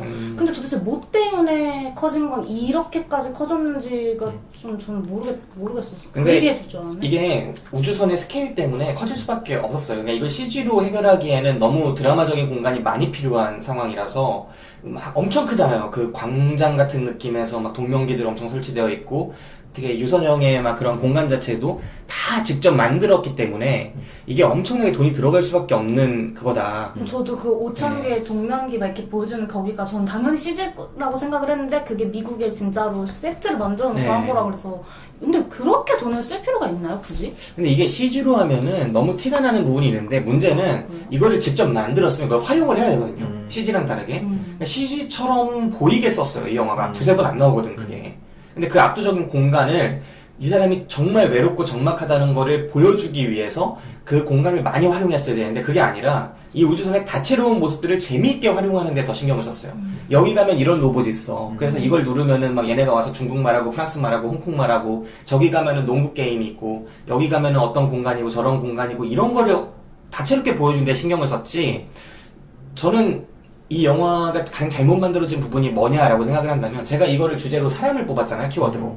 근데 저는 이 키워드가 앞에 말씀해주신 외로움이었어야 한다고 생각해요. 이 키워드 전체가 외로움으로 관통해야 되는 영화다. 그러기 위해서 이 한 사람이 그 외로움을 이겨내는 과정, 그리고 나중에 둘이 되거나 뭐 그렇게 됐다고 해도 계속 머리를 들이미는 그 외로움이라는 감정이 계속 드러나게끔 하려면은 공간 자체에도 정말 잘 썼어야 된다고 생각을 하거든요. 근데 이 영화가 그 공간 활용을 잘 못했죠. 그럼에도 불구하고 그 공간을 계속적으로 보여줘야 되는 부분들이 있기 때문에 돈이 좀 들어가지 않았나. 저는 오히려 그런 부분에서 너무 볼거리에 너무 치중했다고 생각해요. 그러니까 대사에 더 디테일을 살렸어야 되는데 대사의 디테일이나 그런 상황적인 디테일은 많이 줄여져 있고 오히려 그런 거예요. 아까 그 머리 가슴 배에서 머리 부분에 해당하는 그 외로움에 해당하는 파트일 때 오히려 그 부분이 좀 더 길었어야 좋다고 생각했는데 여자 주인공이 빨리 나와야 되는 것 때문에 그 분량이 많이 줄었다라고 느꼈거든요. 오히려. 그죠. 그럴 수 있죠. 그러니까 여자 주인공을 깨우는 걸 좀 더 뒤로 미뤘어야 한다고 저는 생각해요. 이 영화가 로빈슨 크루소 읽어보셨어요? 그거 보면 나중에 로빈슨 크루소가 보통 로빈슨 크루소 혼자 나오는 줄 알았는데 아니에요. 프라이데이라는 애가 있어요. 프라이데이. 금요일에 발견해서 프라이데이인데 그 친구가 흑인 노예인데 다른 섬에서 탈출해왔고 여기에서 이제 만나는 친구거든요. 그래서 로빈슨 크루소와 프라이데이의 이야기가 사실은 엄청 후반부예요. 근데 그 애를 만나면서 이야기의 상당 부분이 또 진전이 되고 막 그런 부분이 있거든요. 프라이데이가 나오고 나중에 또 다른 노예선들 등장하고 막 이런 부분이 나오면서. 근데 이런 식으로 저는 갔어야 한다고 생각하는데 캐스터웨이도 사실 한 명 나오는 게 아니잖아요. 고향에 이 페덱스 그 운반하는 그 탐 행크스 형님이 두고 온 여자친구가 있잖아요. 그 헬렌 헌트였나? 네, 그 친구가 있는데 나중에 가보니까 결혼해 있죠. 그래서 엄청 상처받는데 그 등장하는 게 정말 후반부예요. 근데 그 등장할 때의 느낌이 정말 강하거든요, 임팩트가. 왜냐면 얘가 계속 전제되니까. 근데 제니퍼 로렌스가 이게 늦게 움직인다고 해도 제니퍼 로렌스 계속 누워있기만 해도 분명히 존재감이 있고 그거를 존재감을 놔두고 이제 활용을 할 수가 있는 거잖아요. 매일 거기에 가가지고 바라보면서 계속 갈등한다거나 거기다가 이야기도 건네보고 그 오로라 레인이 살아서 움직이는 게 아니라 거기서 녹화를 많이 옛날에 해놨다던가 수많은 것들이 가능하고 자기가 쓴 소설을 뭐 플래시백해서 막 갑자기 이야기로 풀어가는 것도 가능하고 얼마든지 저는 이야기의 상상 이런 걸 통해 풀어갈 수 있는 여러 가지 생각의 지점이 있었을 거라고 생각해요. 근데 가장 쉬운 선택을 한 거죠. 깨우어서 움직이는 거.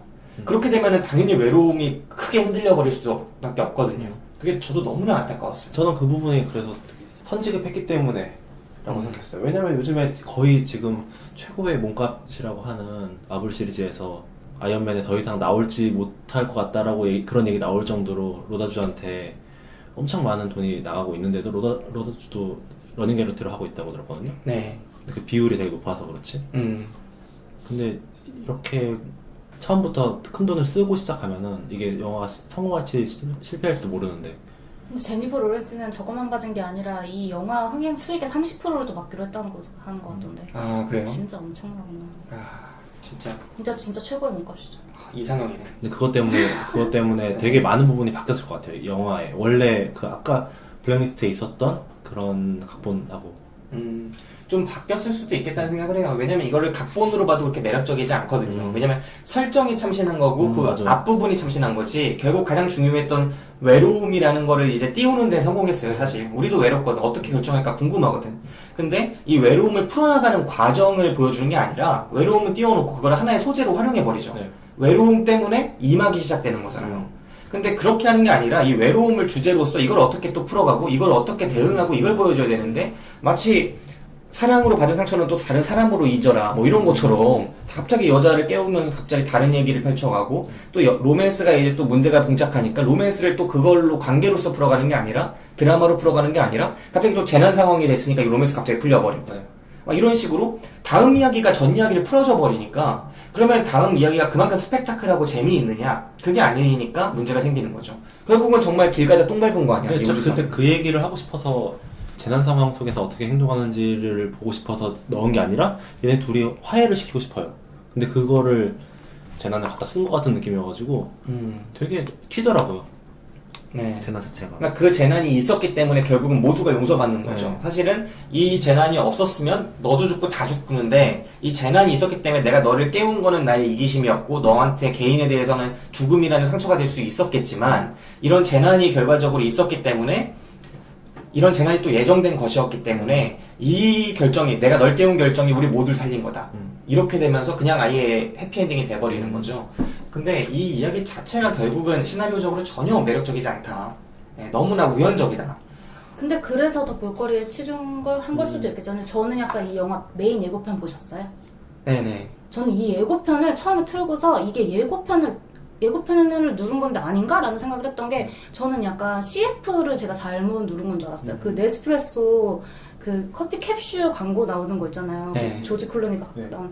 저는 그런 느낌을 되게 받았거든요. 그러니까 등장부터 무슨 그 기계가 와가지고 데이트 신청하는 그것도 되게 그런 느낌이 약간 있었는데 그 다음 장면이 바로 데이트 준비하고 완벽하게 드레스업한 제니퍼 로렌스를 보여주고 되게 둘 다 꼬재지한 게 아니라 어디 파티 가는 것처럼 되게 완벽한 상태로 그래서 되게 화려하다 볼거리를 많이 주고 있구나라는 생각했던 것 같아요. 근데 아까 얘기한 것처럼 이 영화에서 주로 다뤘어야 되는 건 약간 인간의 뭐 감정 같은 거였던 것 같은데 그게 아무리 많이 약하니까 다른 걸 또 치중한 게 아닌가 싶기도 하고. 실제로 이 영화 내에서 이 두 배우를 보여주는 컷이 되게 다른 것들에 비해 엄청 길어요. 많고 자주 근데 반복되고. 다행인 게 둘 다 되게 매력적이에요. 아, 네, 그렇죠. 그렇죠. 그런 거는 좋은데 그것 때문에 이게 좀 보여주는 게 좀 과한 느낌이 있어서 전체적인 분량에서 비율 조절이 좀 실패한 게 저는 아닌가. 약간 이 영화가 이렇게 제작이 계속 미뤄지면서 원래 예정되어 있던 배우들도 다 바뀌었다고 하면서 거론된 사람들이 뭐 남자는 뭐 키아누 리브스가 있고 여자는 그 레이첼 노트북 여자 애덤스? 그 여자랑 에이미 애덤스 네. 뭐 그 사람이었다고 하더라고요. 리즈 전혀 위더스푼 다른 이미지가 바뀌었네. 리즈 위더스푼도 있었어요. 원래 키아누 리브스랑 리즈 위더스푼이었다고 했나 뭐 그런 식이었는데 저는 그렇게 듣는데 너무 별론 거예요. 그 전 캐스팅 자체들이. 그래서 얘네 둘이 해서 지금 이만큼 나온 것 같고 배우 캐스팅 하나는 진짜 잘한 것 나 같아요. 오히려 그때는 지금이랑 각본이 많이 달랐을 거라고 생각합니다. 그때 키아누 리브스를 저는 데려다 각본이 놓고 달랐을 거라기보다는 그냥 이 우주선 같은 거에 돈이 많이 생겼으니까 그런 걸 어떻게 만들어 볼까 이런 거면 많이 바뀌었을 것 같은데. 왜냐면 이거 내용 자체가 좀 사실 되게 옛날 얘기 같잖아요. 그냥 되게 오래전 영화부터 늘 있었던 얘기여가지고 무대만 되게 값비싼 그런 호화로운 맞아요. 그런 느낌 있죠. 거로 바뀐 거지. 사실 이게 우주선이 아니라 그냥 지하철이어도 그래서 이 영화 막 그렇게 막 한 줄 평 하는 거에 그런 얘기 있잖아요. 우주판 타이타닉. 그죠. 이게 여기서 이 여배우 대사 중에도 정확하게 그렇게 나오더라고요. 침몰하는 배에 탄 것 같다고 이렇게 말하는 게 있어가지고 그런 것 같은데. 실제로 저 우주선 장면에서 되게 타이타닉 같다는 느낌 들었어요. 그래요? 그러니까 우주선이 타이타닉 세 대가 서로 매달려서 이렇게 맞물려가는 그런 느낌으로 생겼거든요. 나중에 우주에서 이렇게 이 우주선이 지나가는 모습을 보여줄 때 그렇게 배처럼 보이더라고요. 그럼 자연스럽게 이제 얘기가 나온 김에 영화 이야기, 다른 연관 영화 이야기를 한번 해봐야 될 것 같아요. 그러니까 아까 지금 타이타닉 얘기를 해주셨는데 우주선도 뭐 타이타닉 같은 거대한 유람선이 네. 세대가 맞물린 것처럼 생겼다 이렇게 말씀을 하셨고 그 사이를 이제 막 엘리베이터 같은 걸 고속 엘리베이터 같은 걸 타고 슉슉 오가는 것도 되게 그런 분위기가 있고 저도 이 영화가 타이타닉 같다고 많이 느꼈어요. 일단 설정 자체가 그렇잖아요. 크게 보면은 한 곳에서 다른 곳으로 전혀 다른 개념의 땅으로 이주를 하는 거였는데 타이타닉 시대에 딱 그 시대에 신대륙으로 이주하는 것 자체가 완전히 이 시대에는 다른 행성으로 이주하는 거랑 거의 비슷한 느낌이다. 한 번 떠나면 돌아올 수 없는 곳이다. 브루클린 같은 영화에서 잘 느껴지잖아요. 그냥 우리가 서울에서 부산으로 이사 가는 게 아니라 내 평생에 다시는 못 돌아온다. 내가 사는 세계가 바뀌는 거다. 이런 각오로 가야 하는 그런 이주라는 개념. 그리고 또 그 속에서 남자는 3등석에 타고 여자는 이제 1등석에 타잖아요. 신분격차. 네. 이 영화에서도 남자는 깨어나는데 나는 제일 낮은 등급으로 해가지고 맨날 아메리카노만 마셔야 되고 로봇이 안 주잖아요. 이건 뭐 어느 등급 사람이다. 이거는 뭐 프리미엄 등급이다. 이렇게 나와서. 근데 여자는 그걸 다 먹잖아요. 베스트셀러 작가니까. 심지어 여자는 선결제를 하고 가는데 왕복을 사서 남자는 나중에 갚아야 돼. 이 티켓 값을. 이런 것들에서 보여주는 신분 격차 이런 것도 다 타이타닉 느낌이거든요. 영화에서 나중에 한 장면 할 때 얘기하겠지만 저 같은 경우에는 한 장 정말 좋았던 장면이 그 우주로 나가는 장면들이 되게 좋았어요. 우주 밖에, 우주선 밖의 공간. 근데 그때 나가서 둘이서 이제 그 밖에 광대한 장면을 바라보는, 네. 앞을 바라보는 그 느낌이 타이타닉에서 그 케이트 윈슬렛을 들고 있던 그때 사실 그 장면도 좀 미스였죠. 그 케이트 윈슬렛은 이제 제가 알기로 상당히 그 당시에도 체격이 좀 있는 그 누나였잖아. 근데 또 그때 디카프리오는 지금이랑 달랐거든. 그러니까 상당히 이제 여리여리하고 왜소하고 작은 느낌. 그런 느낌의 이제 청년이 힘을 다해서 들고 있는 그런 뭐 역풍까지 맞는데 얼마나 무거웠겠어. 근데 그게 좀 제 생각엔 미스였는데 영화 연출 그냥 드는 거 아니에요? 맞아. 발에 밟고 올라가 있어요. 그냥 올라가 있는 잡고 거였어요. 있는 거지. 한 단 위에 올라가 있어요. 그냥 그게 장면이 되게 매력적인 장면이었는데 좀 안 사는 느낌이 나는 거야 개인적으로. 감독이 이제 머릿속으로 그때 타이타닉 속에서 상상을 하거나 각본 쓸 때는 좋았겠지 그 장면이. 너무나 머릿적인 장면이잖아요. 근데 이게 비주얼로 하나 시켜놓고 보니까 좀 저는 그렇더라고요. 듣는 걸로 봤으니까 저 장면에 되게 그렇게 바뀌네. 네. 되게 이렇게 바로바로 서 있다고 하니까 이제 좀 해소가 되네요. 아무튼 저는 지금도 디카프리오보다는 윈슬렛 누나를 좋아합니다. 네.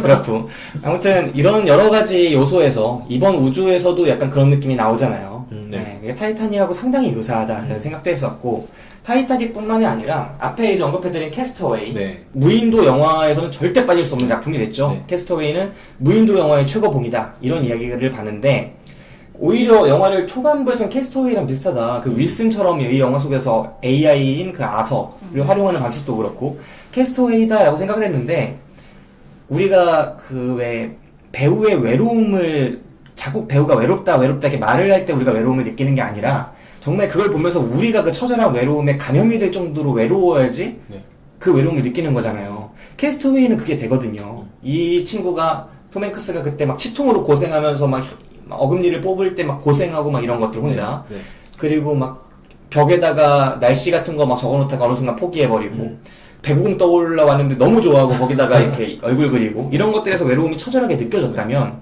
이 영화에서는 자기가 외롭다 하는 거지 우리가 공감하진 않거든요. 마치 터널에서 하정우가 살이 뽀동뽀동하게 올라오고 배고프다고 할 때 전혀 못 느껴지는 것처럼 그런 느낌을 받았어요. 그래서 저는 그 캐스터 어웨이보다 이 영화가 오히려 더 비슷한 건 샤이닝이다. 혹시 샤이닝 아시나요? 네. 스탠리 큐브릭 그 감독의 샤이닝, 스티븐 킹 소설이죠. 그 샤이닝을 보면은 정말 바쁘게 일만 하고 사람들 사이에서 살던 그 작가가 베스트셀러 작가가 그 가족들과 함께 겨울 별장 커다란 호텔을 맡는 역할로 산장지기 같은 역할로 호텔을 맡게 되는 거죠. 근데 그 호텔이 겨울 동안 사람들이 모두 다 빠져나가고 거기는 폐쇄가 돼요. 그래서 정말 고립된 공간에 사는 사람이라고는 가족들밖에 없는데 자기는 소설을 쓴다고 그 커다란 호텔 중 가운데서도 한 공간에만 있어요. 근데 그 공간 자체도 어마어마하게 큰 공간에 있어요. 거기서 맨날 소설을 쓴다고 하죠. 그때 보여줬던 저의 이미지는 이 정말 거대한 공간과 사람이 없는 이 환경, 이 주는 정말 무게감, 중압감, 그리고 일종의 외로움이라기보다는 적막감 이런 것들이 되게 크게 다가왔는데 그러니까 그 여백에 짓눌리는 느낌? 근데 이 영화 속에서의 그 커다란 우주선이 오히려 그렇게 보여줄 수 있었다고 생각하거든요. 상당 부분 그렇게 시도를 했으면 좋지 않았을까 하는 요소들이 많아서 좀 저는 이 영화를 보면서 많이 떠올렸어요. 그 영화를. 그리고 샤이닝 말고도 비슷한 설정의 영화로 개인적으로 좀 생각해볼 만한 지점이 있는 영화가 우리 방송에서 이제 개별적으로는 가장 많이 언급된 영화 같아요. 한 번도 소개는 안 했는데 사랑의 블랙홀이라는 영화가 있습니다. 빌 머레이 감독의 그라운드혹 데이라는 영화인데 한국 제목은 사랑의 블랙홀이죠. 매일 똑같은 날에 깨어나는 한 남자의 이야기예요. 방송 기자인데 이 사람이 이제 그라운드혹 데이라고 그 어떤 그라운드혹이라는 쥐 같은 게 커다란 쥐가 있나 봐요. 근데 그 애를 잡는 축제가 있어요. 우리나라도 뭐 옛날에 박정희 정권 시대에 쥐 잡기 운동 같은 거. 그래서 그날 그거를 잡는 대회에 놀러를 간 거예요. 취재를 간 거예요, 이 사람이. 근데 갔는데 이제 거기다 1박을 하잖아요. 근데 매일 그날 깨어나. 그 마을에서. 그러니까 이게 내가 사는 마을에서만 깨어나도 매일 같은 날에 살아도 그 어느 정도 더 버티는데 아니 맨날 똑같은 전혀 생소한 마을에서 매일 똑같이 깨어나는 거예요. 똑같은 시간에. 자꾸 이 사람이 자살도 해보고 정말 힘들어하면서 이제 나중에 자살을 여러 방식으로 해도 똑같이 깨어나는 거예요. 그래서 이 사람이 이걸 극복하는 과정이 그려지거든요. 그래서 저는 이 영화도 많이 떠오르더라고요. 되게 가볍고 코미디스럽게 로맨틱 코미디스럽게 찍힌 영화지만 처음부터 끝까지 보는 동안 오히려 인간, 시간 이런 것들에 집중하게 되거든요. 다 낯선 사람들 속에서의 느끼는 그 외로움 그리고 그 속에서 다시 나만 기억을 하잖아요. 다른 사람 네. 다 기억 못하고. 그때 느껴지는 외로움, 막 이런 것들. 네, 그런 것들, 그 적막함, 그런 감정들을 정말 많이 느낄 수 있었던 영화였는데, 오히려 이 영화는 외로움을 전면적으로 표방하는 영화가 그 외로움을 잘 다루고 있지 못하다. 자기 혼자 막 외롭다고 그러는데 그 감정선이 우리가 외로움을 느끼기 전에 막 진행이 되니까. 외로움이라는 거는 적막하고 그게 막 정말 적막한 순간에 펴오르는 감정인데, 영화가 한 번도 관객한테 그 적막함을 느끼지 못하게 하거든요. 예, 외로움을. 자기가 먼저 말하고 자기가 먼저 뭘 해버리니까, 자꾸 행동하니까. 예. 그래서 오히려 저는- 이 영화 아까 말씀드린 것처럼 이 영화에 되게 그 비율이 너무 비율 분배가 잘못돼서 앞에서 보여줬던 그런 외로움에 대한 묘사라든가 아니면 그 중간에 여자도 똑같은 걸 느끼잖아요. 네. 그 느낄 때 그런 이야기에 디테일들, 그 장가지들이 다 쳐져 있고 이런 외로움을 느끼고 있어. 이 정도만 되게 보여주고 있는 그런 게 너무 아쉬웠던 것 같아요. 네.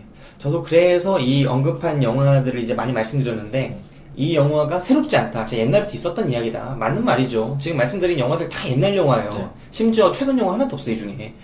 타이타닉이 가장 최근 영화인데, 이런 영화들이랑 정말 생각이 막 나는 그런 구조를 갖고 있음에도 이 영화들이 달성했던 지점을 하나도 달성하지 못하고 있고, 오히려 더 상업적인 영화로 흘러가 버리니까 참신함 좋아하는 미국 사람들이 이거 영화 별로다라고 해버리는 거고, 참신함을 좋아하지 않고 오히려 더 드라마적인 부분에 집중하는 관객도 이게 뭐냐, 되게 실망스럽다. 네.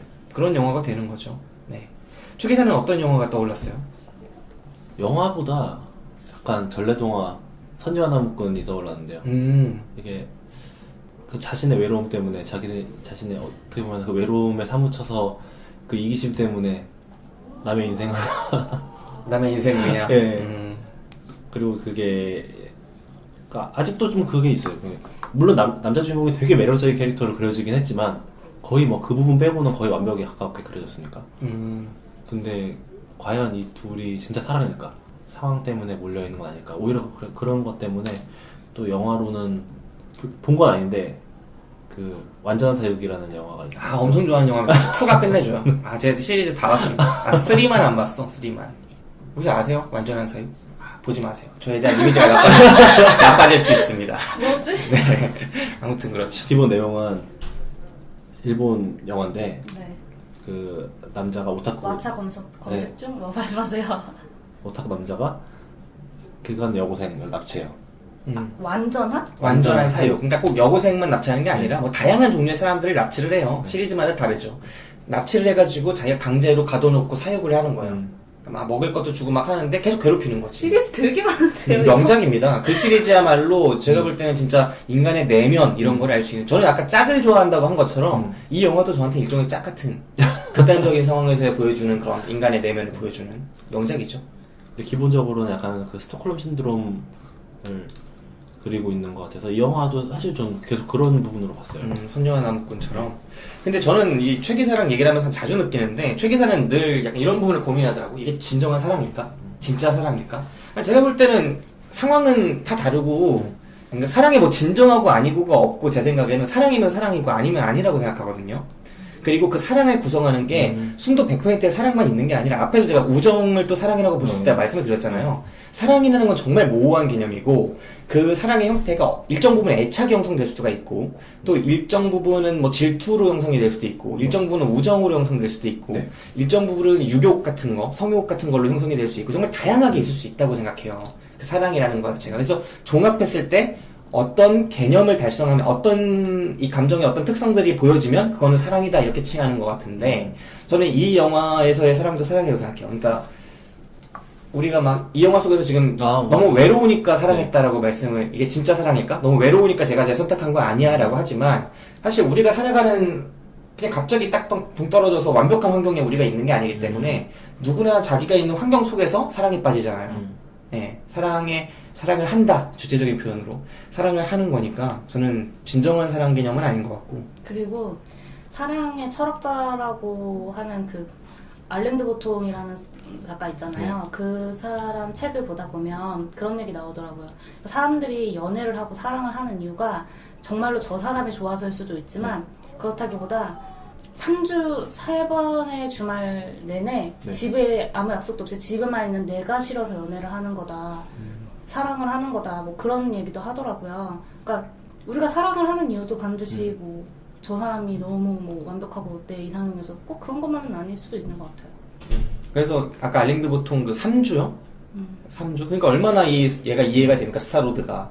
이 스타로드, 옛날에 가디언즈 오브 갤럭시에서는 그렇게 주체적으로 활보하던 그 마초남 있지 않았습니까? 온갖 마초의 결정체였던 그 스타로드가 이 속에서 그 여성한테 온갖 그 좋은 것들 다 해주고 그냥 다 착하게 해주고 심지어 한 대도 안 때렸어. 그 엄청 많이 맞으면서. 나 같으면은 그러니까 진짜 착한 거예요, 남자는. 정말 뭐 미안함이 여기까지 있었던 거예요. 여자애가 그렇게 때리면 내가 아무리 원죄 쥐었어도 네. 난 그렇게 일방적으로 맞고 있지 않아. 또 정도껏 때려야지. 우리나라에서 그런 드라마나 영화 찍으면 딱이 정도? 표현하자는데 진짜 너무 때리지 얘는 않았어요? 펀치가 파운딩에서 그러니까 보통 주먹이 나갈 때도 이렇게 친한 사이에 치면은 주먹이 뒤로 빠졌다가 나가진 않아요. 근데 여기서는 주먹이 장전 개념으로 뒤로 나가면서 계속 파운딩을 하는 거야. 근데 그거 진짜 그렇게 진짜 실제로 때린 걸까요?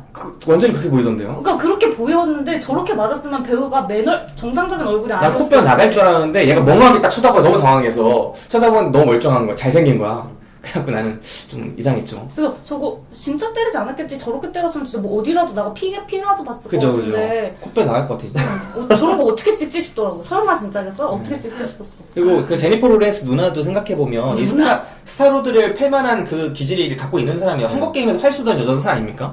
그러니까 제대로 또 만난 거야 둘이. 그래갖고 그 마초남을 잡기 위해서 여전사가 출동을 해가지고 이렇게 했는데 이 영화가 잘못한 게 뭐냐, 그 마초남을 완전히 기빠진 그 순딩이로 만들어놨고 그 여전사를 또 완전히 이런 희말이 없는 여자로 저는 만들어놨어. 그렇게 생각하지 않는 게 저는 사실 이 남자 배우의 작품을 본 게 거의 없더라고요. 그래서 굉장히 유명한지도 몰랐고 뭐 가디언즈 오브 갤럭시 그것도 전 안 봤어요. 주라기 월드 세계에서 제일 흥행한 영화 역대. 옛날 그거 말하는 아니 거예요? 최근에 나온 주라기 월드. 아 진짜 그것도 안 봤어요. 그래서 제가 이 배우를 몰라요. 그래서 그런지 저는 이 배우 자체한테서 되게 마초 같은 느낌 별로 안 들었던 것 같아요. 아 그럴 수 있겠구나. 그냥 괜찮았어요. 되게 여기서 잘 그냥 공돌이, 어울렸어요. 착한 공돌이 느낌이잖아요. 공대 착한 애. 아 맞아요. 근데 저는 이 두 편을 본 저로서는 이게 스타로드와 그다음에 주라기 월드에서의 그 공룡들 길들이던 맞추나무의 그리고 그 영화를 찍을 때마다 몸이 점점 커지잖아요. 그 강한 남자 느낌. 그런 느낌의 이런 캐릭터 점점 변해가는 모습을 보면서 아, 이 형이 갑자기 근데 왜 영화 이런 걸 찍었을까 하는 생각을 너무 많이 했어요. 근데 저는 약간 그 배우를 잘 모르는 상태에서 보고서 뭔가 전체적으로 풍기는 느낌이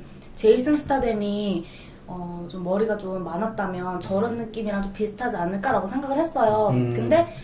근데 저는 이 캐스팅이 나쁘지 않았다고 생각을 하는 게 제이슨 스타뎀은 진짜로 액션 그 느낌이 되게 강하거든요. 정말 좀 남자의 그 향이 너무 강한 사람인데 이 사람한테서는 저는 오히려 마초 같은 거 별로 못 느껴서 아, 전작의 영향이 혹시 다르구나. 선입견이 생긴 것 같아요, 전작. 네, 선지식이라고 합시다.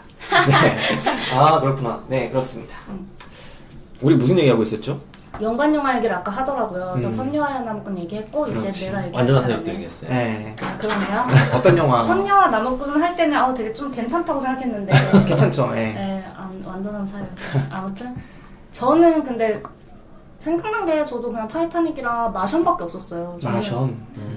그게 왜냐면 어쨌든 우주에 그러니까 혼자 남겨진 느낌이잖아요. 네. 그 외로움하고 싸우는 것도 저는 오픈을 못 봐서 앞에 분을 못 봐서 좀 그렇지만 그런 부분인데 그래도 되게 차이가 있는 게 그 사람은 마션에서는 전문가잖아요. 그래서 우주에 대해서 잘 알고 있고 그래서 혼자서도 뭐 그 외부에서 도와주는 사람들이 분명히 많긴 하지만 혼자서도 거기서 충분히 생존해 나갈 수 있게끔 뭔가를 해나가는 모습이 많이 그려졌는데 그럼에도 불구하고 그 사람은 솔직히 뭐 같이 있는 뭐 소통하는 뭐 바깥 창고랑 소통하는 그런 건 있었지만 혼자 있었잖아요, 철저하게. 그랬는데도 그 외로움이 되게 많이 느껴지고 했던 것 같은데 잘 뭐 생존해 나가려고 이것저것 하는 와중에도 근데 이 사람은 사실 엔지니어라서 어떤 기술이 있긴 하지만 우주에서 살 수 있는 뭔가 생존할 수 있을 만한 기술은 없는 사람이잖아요.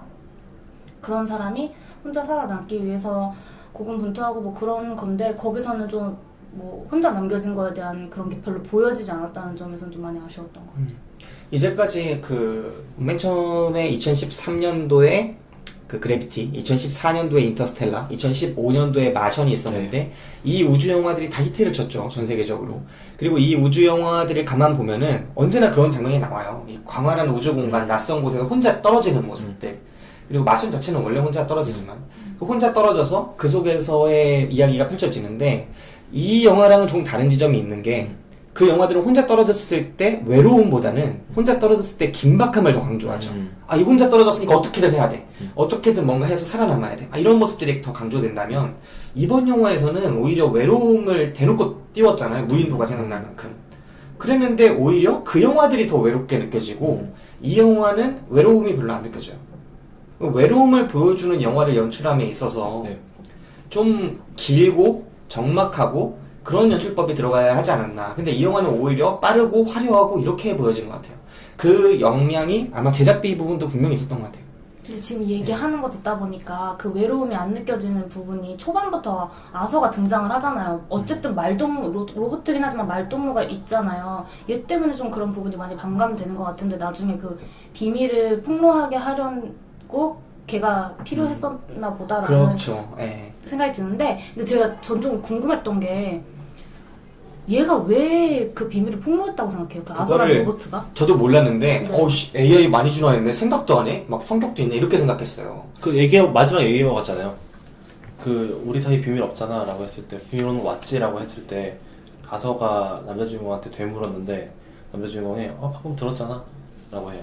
네. 그러니까 네. 아나백도 그러니까. 이렇게 얘기를 해주더라고요. 말해봐요. 네, 그래서 그러니까 뭐- 둘이서 네. 맨 처음에 이제 여자가 먼저 묻잖아요. 우리 사이 비밀은 없어. 그러니까 남자애가 거기서 동의를 하잖아요. 네. 비밀 없다고. 근데 이 모습을 AI가 지켜보고 아 정말 그동안에 내가 비밀이라고 간직하고 있었던 게 없어졌구나 라고 이제 프로그램이 세팅이 된 거예요. 그래서 그렇게 없어졌구나 라고 한 시점에서 그 말이 가장 좋은 또 근데 코드인 저는 거죠. 그렇게 생각하지 않았던 게 그렇게 말을 하고 그 남자 주인공 잠깐 자리를 비우잖아요. 반지를 준비하려고. 네. 그 비우는 사이에 아서의 표정을 한번 보여주잖아요.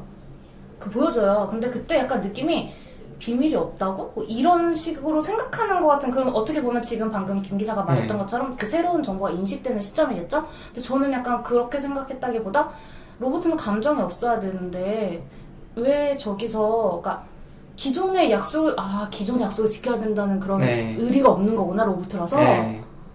그래가지고 걔가 그냥 그 상황에서 여자한테 오히려 더 감동이 될 수 있는 플러스가 될 수 있는 말을 한 거죠. 왜냐면 이 로봇 자체는 항상 남의 기분을 좋게 하기 위해 세팅되어 있고 항상 말을 그렇게 해왔는데 그 비밀이라서 그 말을 못했는데 비밀인 게 해제됐으면 예전에 이런 사람이었다라고 더 이렇게 말을 해주면 여자가 더 좋아할 줄 알았는데 그리고 그만큼 당신을 그렇죠. 생각했다.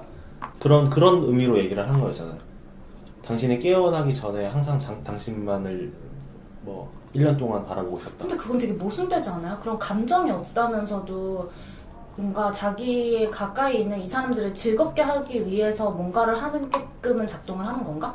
그러죠. 네. 그리고 감정이 완전히 없는지 통제가 되는지 그런 건 정확하게 모르겠지만 영화에서 중요한 부분도 아니고 근데 확실한 거는 네. 비밀이 없다고 얘기를 해요. 네, 그러니까 그렇죠. 그래서 그렇죠. 이렇게 얘기를 했다는 것까지는 설명이 되죠.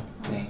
근데 저는 약간 진실을 알고 났을 때 제니퍼 로렌스의 그 연기가 너무 좋았던 것 같아요. 진짜로 그냥 이게 화난 척 하는 게 아니라 진짜로 분노했다는 그런 게 되게 전달되게끔 진짜 내 인생은 끝났어라는 그런 느낌으로 정말로 맞아. 그렇게 정말 치를 떠는 것 같은 그런 느낌이 되게 들은 그 거기서 이제 손대지 마, 막 이러고. 결정타를 매기잖아요. 그 론다 로봇이 얘기하는 거. 그래서 와 진짜 그 되게 어린 나이에 여우주연상 탔었잖아요. 네. 탈만 했구나 싶었던 것 같아요. 그래서 몰입이나 이런 것도 상당히 다르고 캐릭터 해석하는 것도 정말 깊이 있게 하는 것 같아요. 저는 그래서 이 스타로드 형한테 또 실망했던 게 그 형 옛날 같았으면 문 잠그고 자거든? 그 정도 났으면.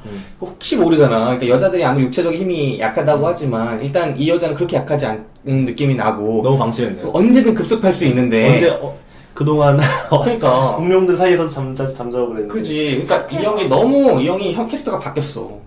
난 이 형이 끝까지 이렇게 하나의 캐릭터를 밀고 아니 나가는 그 다른 형인데 영화에 있는 그 이미지를 여기다 끌어들이지 마요. 그건 네. 별개로 생각해야지. 그러니까 너무 착하더라니까요, 순둥이. 그래갖고 결국 이렇게 착했으니까 다 구할 수 있었지만 착했으니까 결국 다시 사랑으로 가는 거죠. 네. 일단 이 연관 영화 한번 해봤고 이 영화에서 가장 좋았던 장면 이야기해봅시다. 가장 좋았던 장면. 책에서 어떤 약간 장면이 이 좋았어요? 영화만의 장면이었다고 볼 수 있는 게 딱 한 장면이 있는 것 같은데 그 중간에 이게 기본적으로 이 우주선이라기보다 그냥 떠다니는 크루즈 네. 아니면 호텔 그런 느낌이잖아요. 이 안에 수영장이 있는데 수영장에서 수영하는 씬을 되게 서비스 컷처럼 많이 넣어줘. 엄청 좋았어요. 엄청 그 수영장도 엄청 예쁘게 잘 만들어놨어. 너무 바빠요. 왜냐면 그 수영장 끝에 턴하는 부분이 완전 우주야. 다 보여. 음. 네. 근데 그 이제 거기서 이제 서비스 컷도 많이 보여주는데 무중력이 풀려버리죠. 중력 소식. 무중력이 풀렸을 때, 중력이 풀렸을 때. 중력이 무중력으로 바뀌는 순간에 그 안에 여자 주인공이 갇히는 물속에 갇히는 상황이 벌어지는데 커다란 물방울 안에 갇혀버리죠. 아무리 헤엄을 쳐도 공기를 만날 수가 없어. 근데 오히려 저는 그 장면이 되게 신선하다라고 볼 수도 있는데 그 장면이 별로 이야기상에서 필요가 없는 장면이에요. 저는 좀 그렇게 생각하거든요. 이야기의 커다란 전개에선 필요가 네. 없죠. 근데 그냥 보여주기 위한 거의 그런 장면이어가지고 오히려 그런 것들 때문에 이야기가 너무 듬성듬성해 보인다. 약간 그렇게 느꼈던 것 같아요. 격까지 갔다 산만하고 퍼지는 느낌이. 네. 그리고 장면 자체는 되게 좋았어요. 네. 그런 아이디어나 보통 이제 우주인들이 그 안에서 우주선 안에서 물 마신다고 할 때 물을 그냥 한 방울 던지면은 막 떠다니고 그러잖아요. 그러니까 그거를 가서 빨대 같은 걸로 빨아먹고 그런 식으로 하는데 그런 것만 보다가 이게 엄청 큰 물이면은 진짜 그 안에 빠져 죽을 수도 있겠구나. 확실히 이게 그래비티 같은 영화는 정말 이 서사가 계속 달려나가는 영화잖아요. 쉼 없이 달려나가고 그 영화 속에서 나오는 모든 장면이 달려나가는 과정을 위해서 필요한 영화인데 만약에 그래비티 같은 영화에서 이런 장면을 쓰려고 했다면 이 여자는 어쩔 수 없이 그 공간에 있어야 되고 그 공간은 놀 때 있는 거니까 쉬러 갔을 때 있는 거니까 쉬고 있을 때 생겨야 되니까 그 서사랑은 관련이 없겠죠. 하지만 다른 캐릭터가 뭔가를 해나가고 있을 때 그런 문제로 인해서 중력이 풀려버리는 상황을 넣었을 텐데 이 영화에서는 그냥 중력이 풀려버리는 설정이 나오면서 곳곳에 있는 세 명이 모두 다 중력이 풀린 상태를 마주하면서 이 여자가 그렇게 되는 거거든요. 그러니까 약간 난감하게, 약간 산만하게 볼 수가 있는 거죠. 그리고 원래 좀 이야기가 있는 영화 같았으면은 거기서 거의 죽을 수도 있었다고 봐야 되는데 그 장면에서 뭐 갑자기 살아나는 것도 좀 스토리상의 디테일이 엄청 많이 놓치고 있다. 그러니까 타이타닉 같은 영화가 진짜 멋있는 건 타이타닉에서 그 3등석에 막 밑에 있다가 이제 사고 나서 막 올라오잖아요. 네. 올라올 때 철문 내려져 있잖아. 네. 문 잠겨 있고 열쇠는 밑에 빠져 있고. 네. 그래서 물속에 자꾸 잠수해가고 열쇠 찾으려고 뒤지고 하는 이 장면. 그러니까 내가 이거를 풀어야지 주인공들이 사는 거야. 네. 막 이런 식으로 나아가는 어떤 순간적인 상황을 딱 마련해놓고 네. 그거를 극복하기 위해서 보여주는 장면들을 보여주는데 이 영화에선 그 물방울을 탈출하는 거, 그 물방울에 빠져들고 이게 사실 주요 서사랑 전혀 연관이 없는 그게 좀 산만한 부분들이 있죠. 네, 맞는 것 같아요.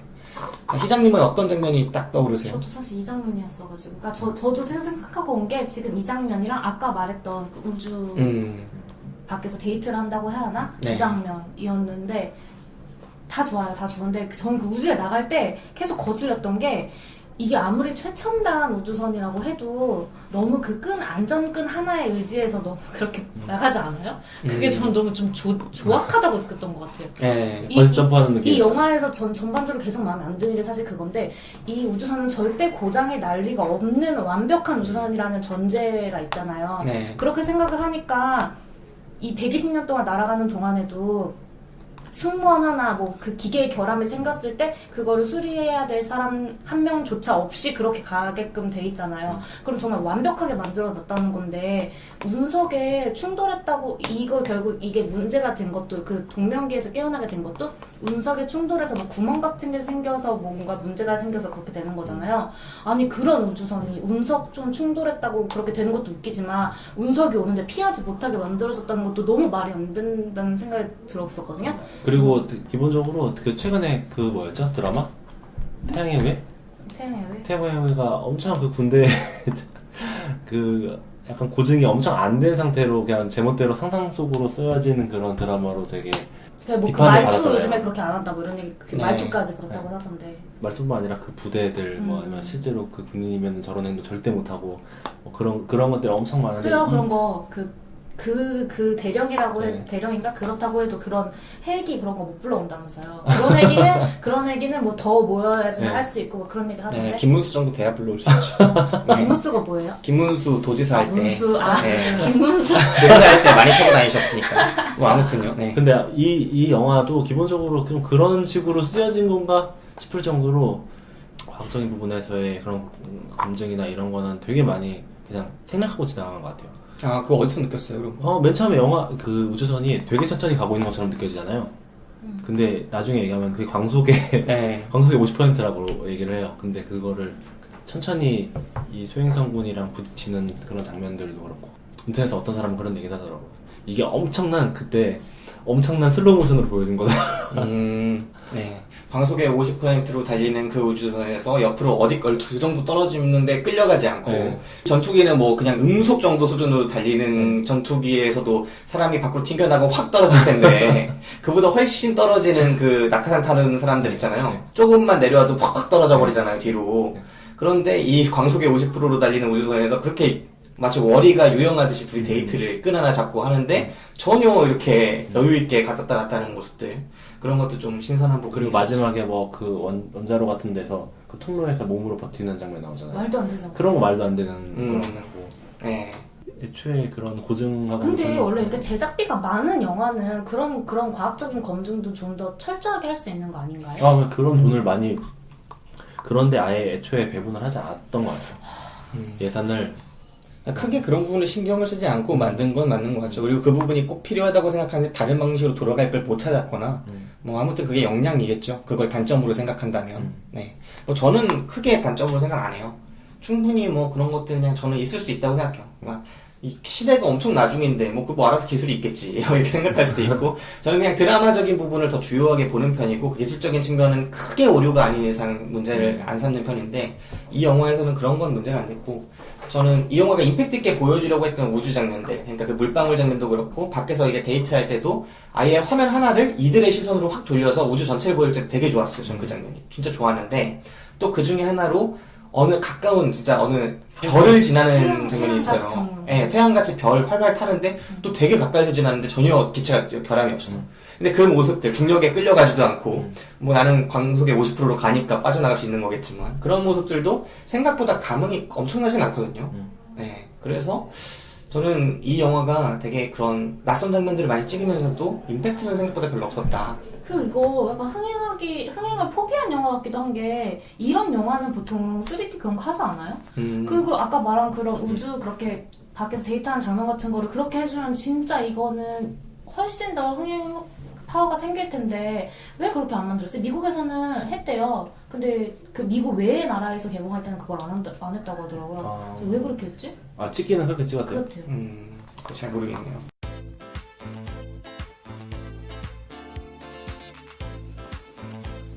안녕하세요. 마침내 극장을 소개합니다. 2017년 2월 첫째 주 금요일, 토요일, 일요일 마포구 아현동의 복합문화공간 행하탕에서 열릴 저희들의 첫 번째 프로젝트에 여러분들을 초대합니다.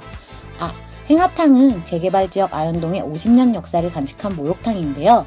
2016년부터는 다양한 장르의 예술가들과 함께 복합문화공간으로 새롭게 탄생하였습니다.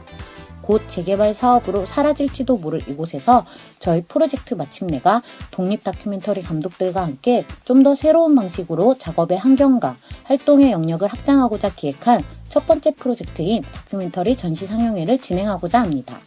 아무것도 없는 이 공간이 우리들의 멀티플렉스, 우리만의 정연관이 됩니다. 이름하여 마침내 극장 목욕탕을 지나야 입구! 마침내 극장에서는 감독들이 스스로 작품 맞춤형 극장을 만들고 각각의 작품을 상영할 뿐만 아니라 각각의 상영관에서 작품을 다층적으로 경험할 수 있는 다양한 장치들로 꾸밀 예정인데요. 작품의 창작 과정, 감독의 사유 등이 이미지화 또는 청각화되어 작품과 함께 전시 진행됩니다. 2017년 2월 3, 4, 5일 장소는 애호개역 1번 출구에서 3분 거리에 위치한 행하탕 뒤쪽 주택입니다. 기존 극장에서는 느껴보지 못한 색다른 경험을 할 수 있을 이 자리에 여러분들을 초대합니다. 페이스북에 마침내 극장을 검색해보시면 더 많은 정보를 보실 수 있다는! 자, 이제 영화 어느 정도 이야기를 다 해봤고 한 장면씩 뽑아봤는데 이제 마지막으로 추천 비추천하고 영화를 끝내보겠습니다. 처음하고 변한 게 있는지 각자 한번 말씀해 주실까요? 저는 변하지 않았어요. 기본적으로 이 영화는 되게 볼거리가 있었고, 그 다음에 두 주인공이 되게 매력적으로 보이고, 뭐 이제 그런 되게 매력이 좀 잘 살리면 괜찮았을 것 같은 영화인데, 아까 말했듯이 그 비율 배분을 되게 실패했고, 그 다음에 각본에서 되게 많은 거를 너무 버린 것 같은 느낌이에요. 네. 좀 더 중요하게 생각했어야 됐을 법한 부분들을 많이 놓쳤고, 그거를 캐릭터의 매력을 보여주는데 너무 많은 시간을 할애했다. 그것 네. 때문에 되게 많은 개연성을 놓치고 있고, 그것 때문에 저는 비추에 가까운 보말이에요. 네. 볼거리가 있음에도.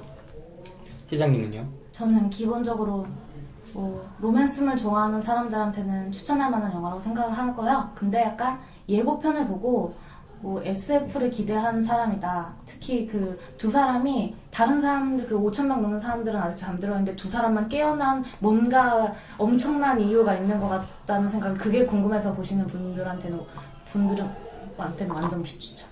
그리고 감독이 전작이 이미테이션 게임이에요. 네. 그리고 오히려 저는 전작은 조금 재밌게 본 편이어가지고 이미테이션 게임의 감독이라고 보고 좀 놀랐어요. 저는 지금도 그래서 계속 궁금한 게 이 감독이 도대체 이 영화에, 이 시나리오에 뭘 보고 고른 걸까? 그 참신한 설정 하나 때문에 그걸 골랐다고? 이게 좀 이해가 안 되네. 저도 되게 궁금하더라고요. 그러니까 이 영화가 승부하는 지점이 설정 말고는 딱 두드러지는 게 없거든요. 오히려 어중간하다는 느낌이 되게 강하고 캐릭터도 없이. 돈 엄청 쓰는 영화 한번 해보고 싶었나? 그럴 수도 있죠. 그리고 보통은 이런 블랙리스트 시나리오를 가지고 딱 처음에 가능성 인정받은 감독들이 이걸 가지고 확 뜨는 경우들이 있었기 때문에 데니 보일도 슬럼독 밀리어네어 이후에 완전히 탑 감독이 된 거기 때문에 좀 자기가 기대하지 않았을까 싶은데 그만한 영화는 아니었다. 네, 그런 생각이 너무 많이 들었습니다. 저는 나중에 그 선장? 그러니까 지금 우리도 나도 그랬는데 그분이 매트릭스에서 모피어스 역할 한 그쵸. 사람이잖아요. 근데 네. 우리 그 사람이 거의 안 하지 않았어요? 네. 저는 그 사람 나오고부터는 엄청 많이 웃었어요. 영화를 보면서. 왜요? 너무 어이가 없어. 너무 어이없어가지고. 그죠. 마지막에 이 어이없는 점은 제가 이 영화를 보실 분들 때문에 말을 안 해드렸는데 혹시 영향을 드릴까봐 여러분의 마지막 선택에 이 영화는 나중에 살려 죽은 사람을 그 장면 진짜 어이없죠. 죽었는데 사망했어. 생물학적으로 사망했는데 그 최첨단 그 당시에 우주 기술로 살려. 그런 것들이 진짜 이거는 결과는 정해져 있어. 이건 사랑이 중간에 들어가고 결말은 해피엔딩이야. 대중성을 위해서. 그렇기 때문에 그걸 위해서 달려가야 하는 영화이기 때문에 남자 주인공을 살리고 그래서 결국은 영화의 엔딩에 그런 장면을 넣는다는 거죠. 그래서 이 영화가 너무나 짜맞춰진 영화고 각본으로서의 새로움이 전혀 없다. 결말이 이미 딱 기대가 안 되는 순간 이게 각본은 죽어버린 거거든요. 끝까지 우리가 이렇게 될까 저렇게 될까 궁금한 게 있어야 되는데 이거 궁금증이 다 해소돼 버리거든. 중간 어느 정도 지나면. 그런 것들이 각본이 좀 포기한 것 같았는데 감독 모튼 틸덤이라는 이 감독이 이 영화를 보면서 어떤 부분을 과연 더 보여주고 싶었을까? 저는 장점이 없다고 생각하는 영화 다 어중간하다고 생각하거든요. 근데 그 어중간함 때문에 오히려 영화를 크게 나쁘지 않게 보는 건데 사실 요즘 그렇잖아요. 인생 진짜 멋있게 살긴 어렵다. 인생 어차피 그 월세 아니면 전세다. 우리가 진짜 대박 나기 어렵기 때문에 그냥 그런 얘기 하잖아요. 진짜 명문대 가는 아들이 잘하는 게 아니라 그냥 이제 보통 그냥 해. 이렇게 하면은 그게 잘하는 거라고 하잖아. 그냥 그런 것처럼 이 영화도 이만큼 하니까 재밌게 본다. 이렇게 할 수 있었던 것 같아요. 저는 이만해서 그냥 도말입니다. 네. 자, 여기까지 이야기 다 하셨나요? 다 하신 걸로 알고. 자, 그럼 무비시네 영화방 이제 블랙리스트로 바꿨는데. 아니잖아요. 그러니까 바꿨다고요. 네, 무비시네 영화방 블랙리스트로 바꿨는데 저희 블랙리스트 첫 영화 녹음이 되겠네요. 오늘 방송 여기서 마치도록 하겠습니다. 저는 김기사였습니다. 최기사였습니다. 기작이었습니다. 네, 블랙리스트와 함께 오늘 즐거워합시다.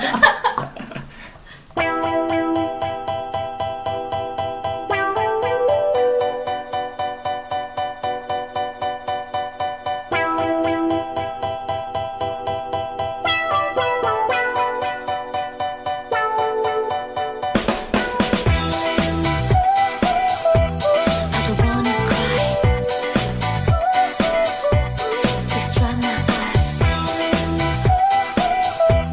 I'm feeling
속았어